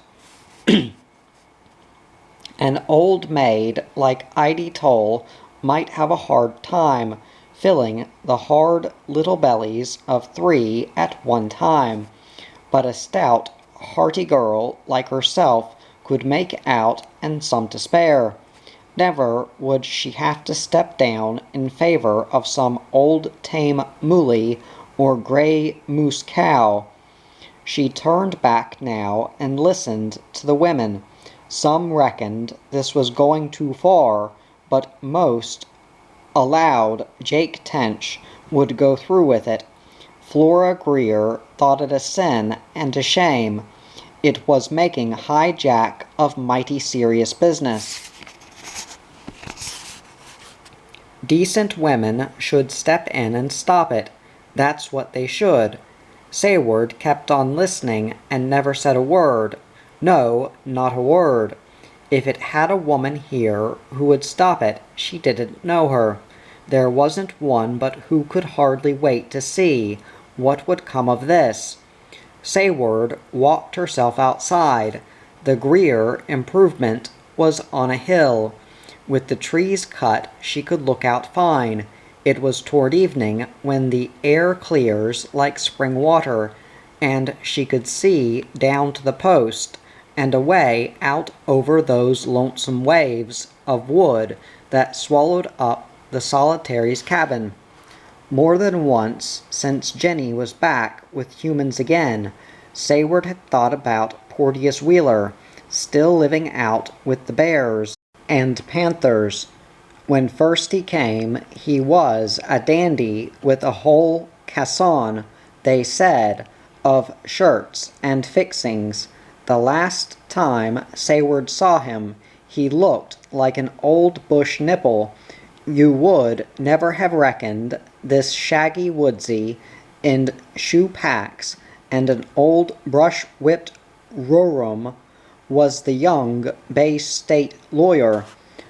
Oh, a man might stand it a little longer than a woman out in the woods by his lonesome, seldom seeing a human face, save his own staring up at him from some wild run, seldom hearing a human voice, save his own croaking back at him from some wild thicket.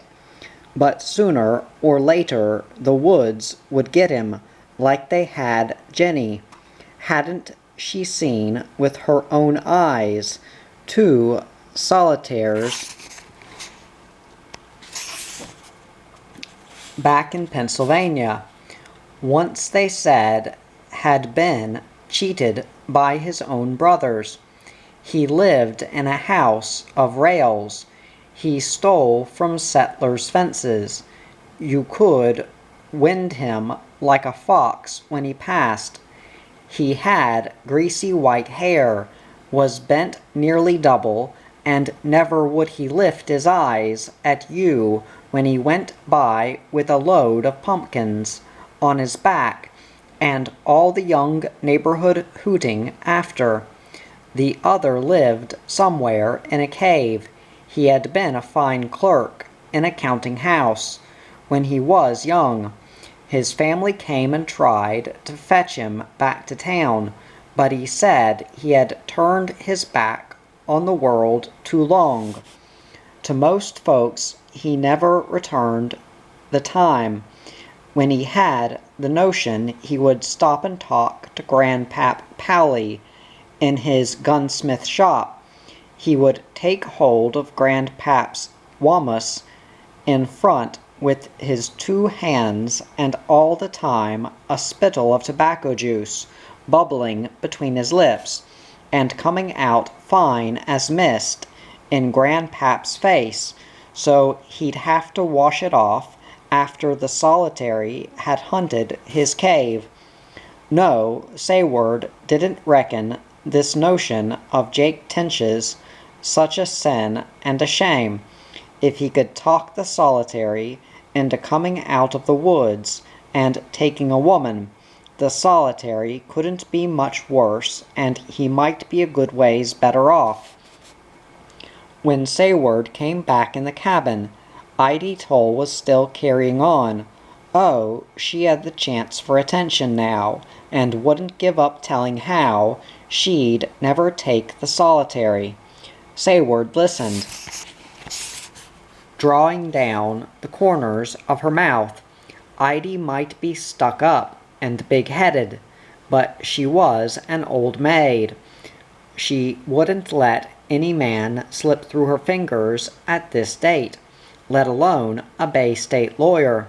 No, she'd jump out of her short gown for a man who could read and write like herself, and the solitary would have nothing to say once Jake Tench and his pack had him in tow and skinful of grog.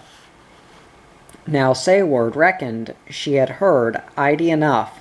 She moved up where the men hemmed in that pretty white and red-staved cedar keg.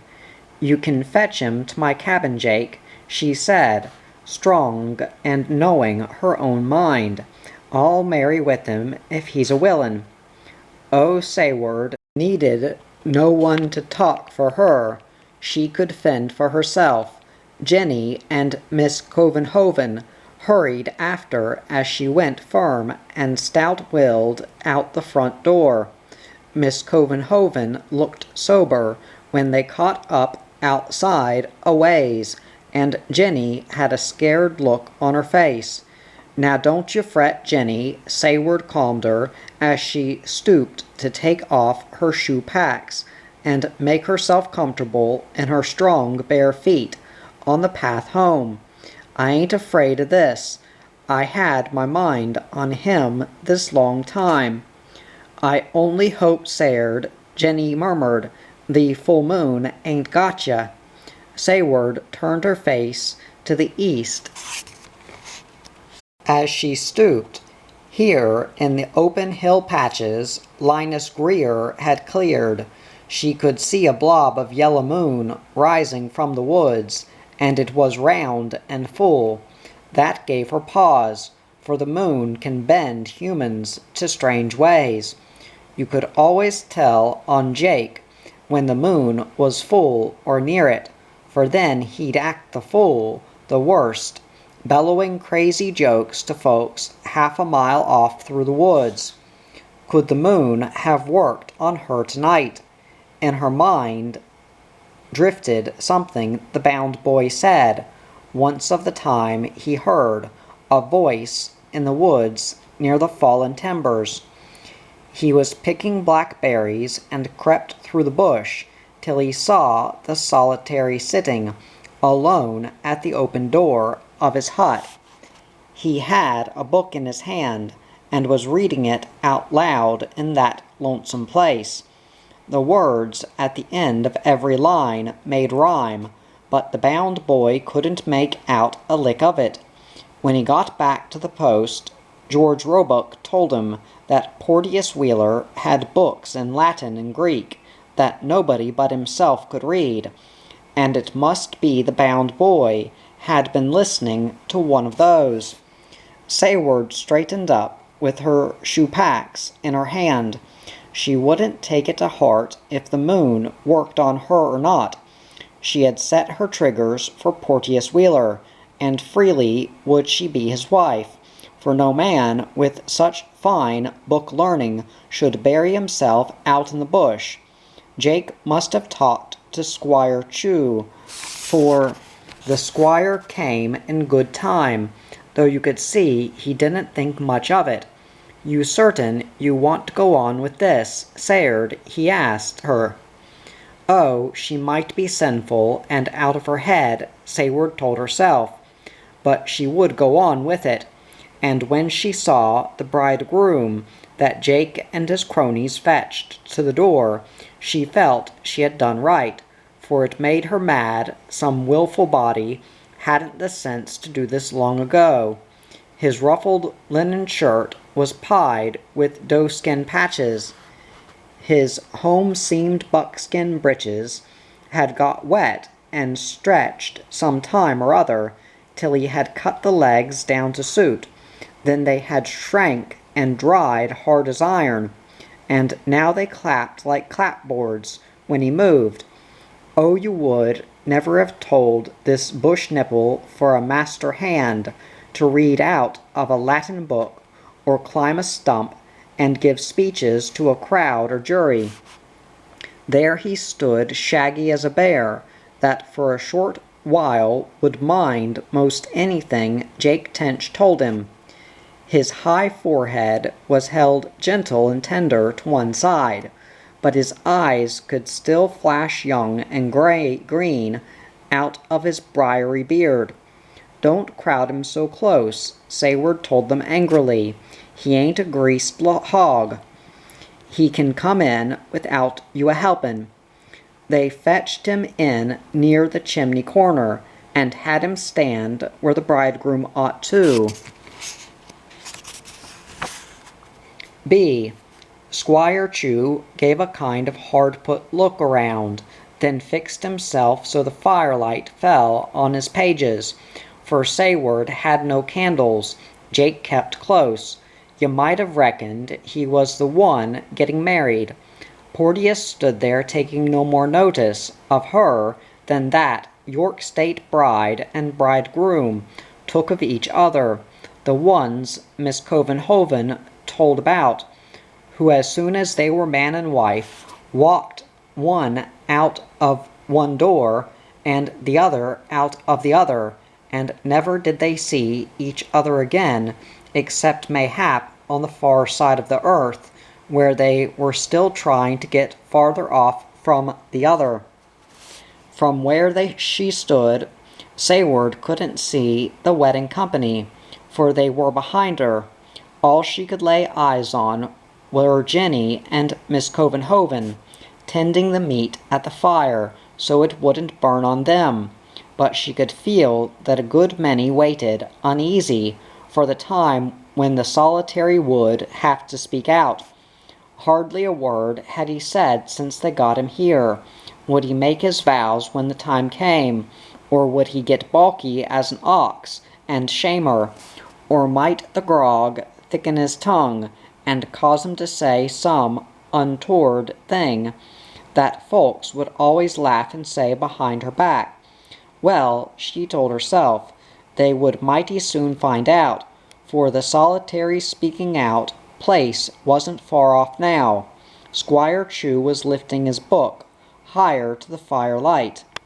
Porteous Wheeler, he read, "Do you take this woman, Sayard Luckett, as your lawful married wife? Will you live with her in holy wedlock, protect and guide her, forsaking all others so long as you may live?" He looked over the temple spectacles he got with the book. "The answer is, I do, so help me God." You could tell the squire hadn't done this but once before. He hemmed and hawed as he said it, and mixed up some hymns for hers, but never for a lick did Sayward wish it could have been different. The minute he stumbled and got a word wrong, she saw Porteous cock his head as if something had caught in the back of his Bay State lawyer mind. From then on he listened close, and when the squire got done, the bridegroom looked around in the master way he had that day on the log, and his voice came out deep and schooled as a lawyer at the bar. "I, Porteous Wheeler," he said, and everybody turned so quiet that between words you could hear the death ticks in the logs. "A citizen of this territory do take Miss Luckett as my lawfully married wife, vowing to protect and assuage her, to guide and direct her, and living with her in the state of holy wedlock, to forsake all others so long as the twain of us may live or take our breath. So help me God." No, he hadn't taken the easy way of the book. All the squire's words he had kept in his head and added more to them, making it still more solemn and majestic than the book, and all rolling out sure and easy as breathing till he came to the end. It was still the grog greasing him, Sayward knew, for this was the way he had held them spellbound for a while that Independence Day, and yet a feeling ran up her spine and over her limbs that she couldn't recollect before. It seemed she stood high above the trees, where she could look out over a vasty sea of leaves. She heard the squire ask, would she cleave to Porteous, serve and obey him, comfort and help him through sickness and trouble till death did them part? And away down in the cabin she heard her voice firm, and knowing her own mind, say she would, so help her God. The squire closed his book and said that by the power given him by the governor of Northwest Territory, Porteous Wheeler and Sayward Luckett were now man and wife. Sayward saw Wyatt looking at her like she was somebody he had never had a good look at before. Through her cruelly triumphant mind ran that whoever that Bay State woman was, and whatever she was like, with her store sense, her fine rings, and her well-boned stays, it was too late for her to sharpen a quill and write Porteous Wheeler his letter now. Before the wedding supper was ready right, the younger women came to whisper in Sayward's ear and drag her up the ladder. Everybody looked on, laughing and calling after. Jenny fetched Sayward's bedgown from its peg behind the door. Up in the loft they offed with her short gown, pinching at her bare skin and making screeches and giggles at what they saw in the half-light. Then they pulled on the bedgown and put her in Asha's, Wyatt's and Sully's old bed, which she had laid over with 2 clean, washed yarn blankets. In most of this Jenny took the lead. When the others went laughing and whispering down, it was Jenny who stayed up a bit to give her some married woman's talk. Oh, you would reckon Jenny was the older sister, and Sayward the baby of the family, being married off the way Jenny busied herself about, and the knowing airs she gave herself. Warm air lifted through the loft hole again after they all were down, but the loft shutter was open and a skiff of cool air flowed across the bed. The roof shelved close and comfortable over Sayward's head. It was a mighty peaceful place, up here beside all the gabbing, and taking on down in the cabin. You could tell they were pulling Porteous for the ladder now. Everybody called out goodwill words to him. The men said plenty to make the women blush. The women called he might as well get used to climbing that ladder, for many's the time he would have to, but Sayward told herself that she and him would make their bed down in the cabin after tonight. The only ones that would sleep up here would be their young ones, if God Almighty was good to her and him and sent them a loft full. They were pushing Porteous up first. She pulled the blanket up over her breast. It was just as good, she told herself. They hadn't candles like the Tolls and Covenhovens. The firelight from the loft hole would make it plain enough for those men's sharp eyes to see by. She would close hers all but the lashes, so as not to shame her man while they pulled his clothes off, all save his buckskin patched linen shirt. That would be his bed shirt. Now the rungs of the old ladder were creaking, and now Porteous stood with his head and shoulders up in the loft, and now the gray-green eyes in that tangled briar of beard were staring at her cold sober, as whose eyes wouldn't be to find his woman lying softly waiting for him in their bridal bed. So far he had come easy enough. Further no man could fetch him. One minute he was here, and the next he was gone.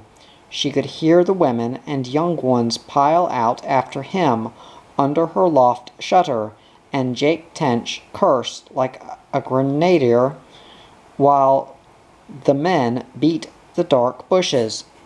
Now who would have looked for a thing like this when all had been going so good? Sayward lay still as could be, studying up at the roof. Well, that's what she got for reckoning she could get a Bay State lawyer man who never courted her. It would have to be faced now and put up with.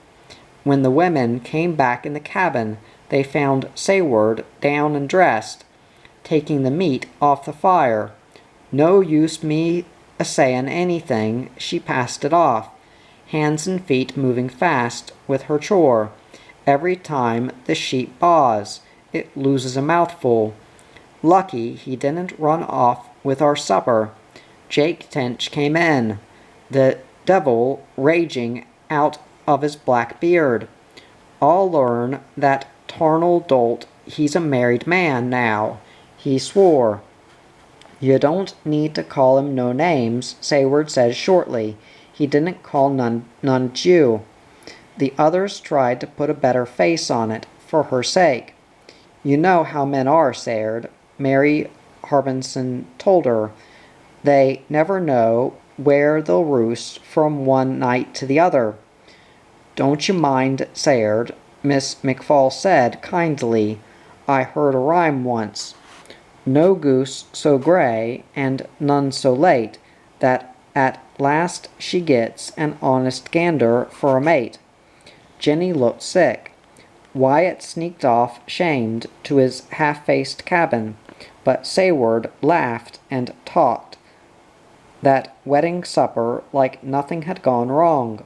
Never had they heard her raise such a sight of fun and chatter. Had the bridegroom not run off, the wedding frolic would have run till morning. The company would have danced and made high jack all night and gone home by daylight. Now already some said they hated to run off so soon, but they had to.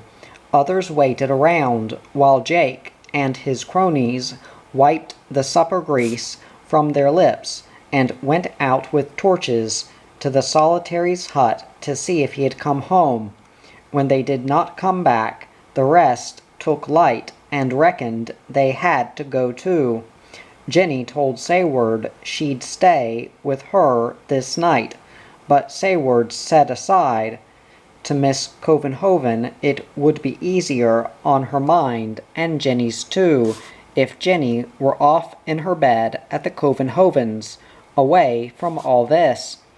When the last party took off, Sayward stood at the door and watched them down the path till all you could see were their lights floating through the woods like corpse candles over some boggy place, fetching bad luck to them that saw it. Truth to tell, they hardly needed a light tonight, for the full moon almost let ye see the path. Could that full moon, Sayward pondered, be why they had all acted tonight like they were touched in the head? Ye hadn't dare wash and warp wool in a waning moon, or it would shrink, like it would stretch if the moon were waxing. Ye hadn't dare lay roof boards when the moon was tipped up at one end, or it would turn up those solid oak clapboards easy as the toe of a boot.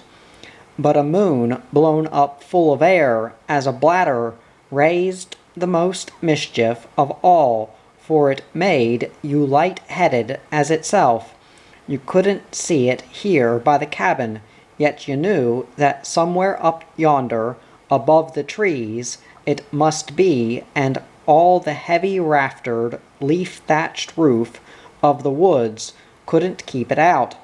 No, if it hadn't places for it to shine down whole, it would come down in fine pieces and drift like spook smoke under the dark trees.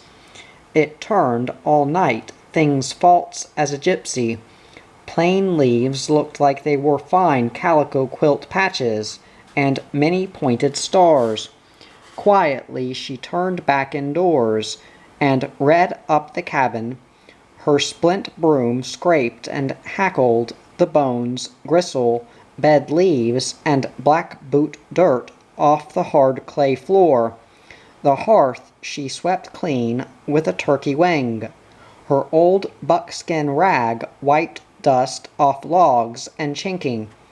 The clean-washed blankets she lugged down from the marriage bed and spread them over the everyday place she slept. Last she fetched out a choice slice of roast venison she had saved back for her man if he came home, and set a place at the trencher. The moon was down somewhere in the black forest when she heard them come. Yes, the moon was down now, and so were the didoes. When she went to the door, there was Porteous, limping between them. Oh, anybody could tell he was sober.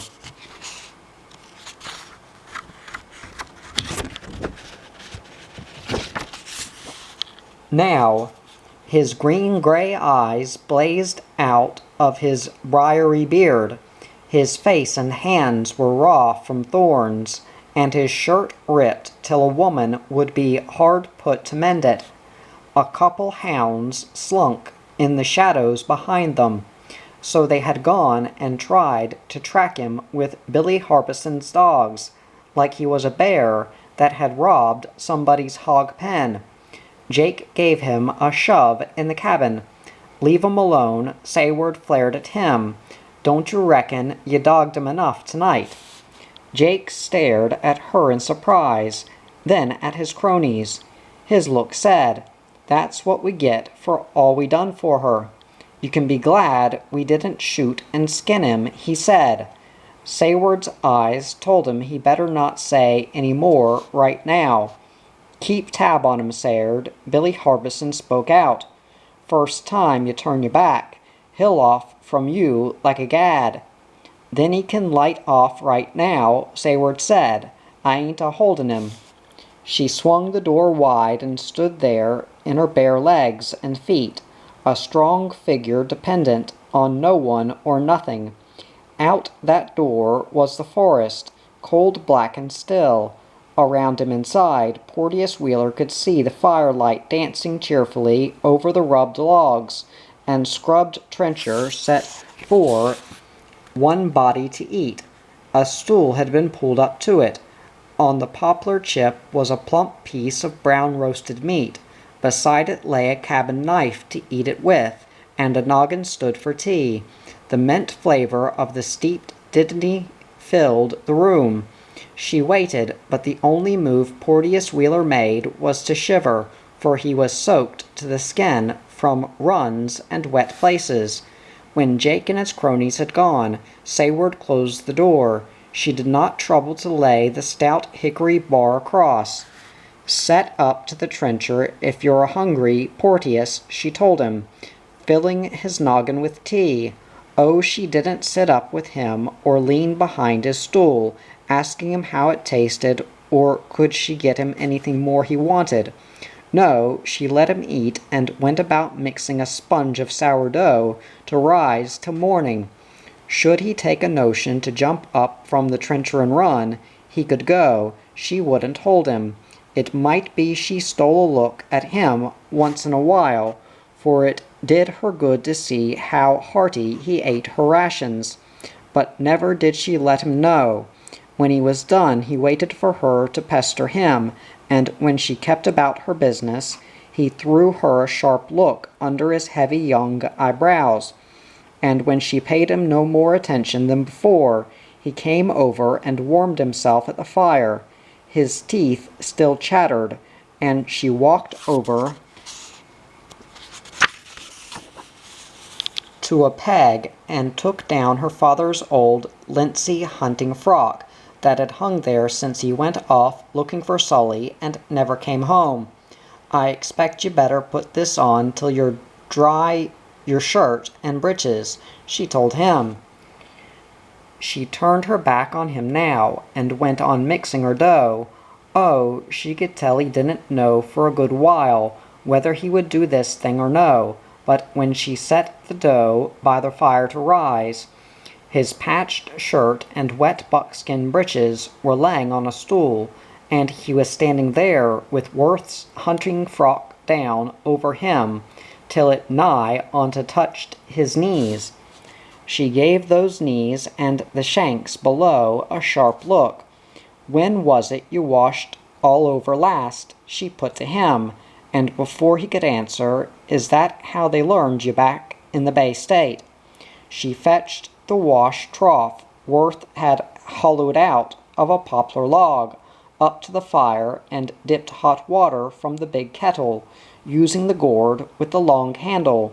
Then she laid out a sop rag and a gourd of soft soap.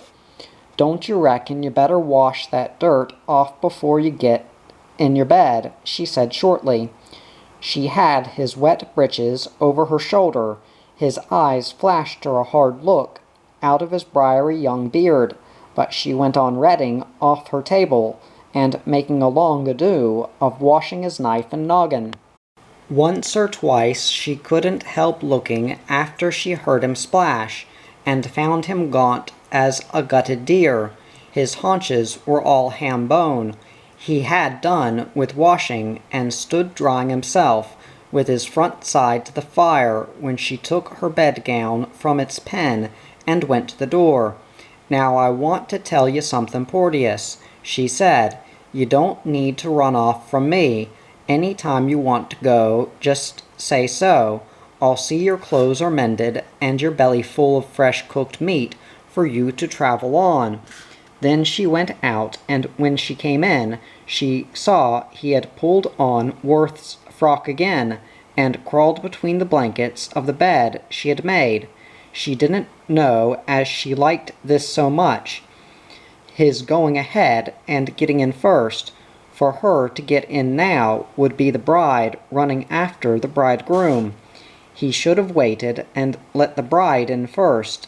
Then if he had enough grit to come after, that would be no more than befitting a bridegroom. She made to fix the fire for the night, but what she was doing was making up her mind. No, he had left her no other way now but to lay a pallet for herself where her and Jenny's old bed used to be. Never since he ran off from her would she run a foot after him. Then she saw he was holding back the top blanket so she could get in, and his eyes had a gentle look toward her as to a lady. She had heard how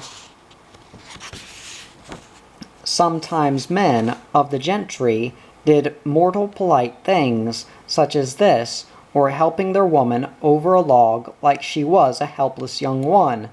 Sayward, he spoke in his deep Bay State voice, let's not to the marriage of true minds admit impediment. Now what, Sayward thought, did he mean by that jaw-breaking mouthful? Then he smiled, and she judged it must be fine words out of one of his books, and it pleased her. She didn't know for sure whether or not she liked the way he spoke her name, Sayward, making two words of it like that seemed too high-toned and big-sounding for her. But if he wanted to say it that way, she expected he could. Like as not, she'd get used to it in time, should he stay that long.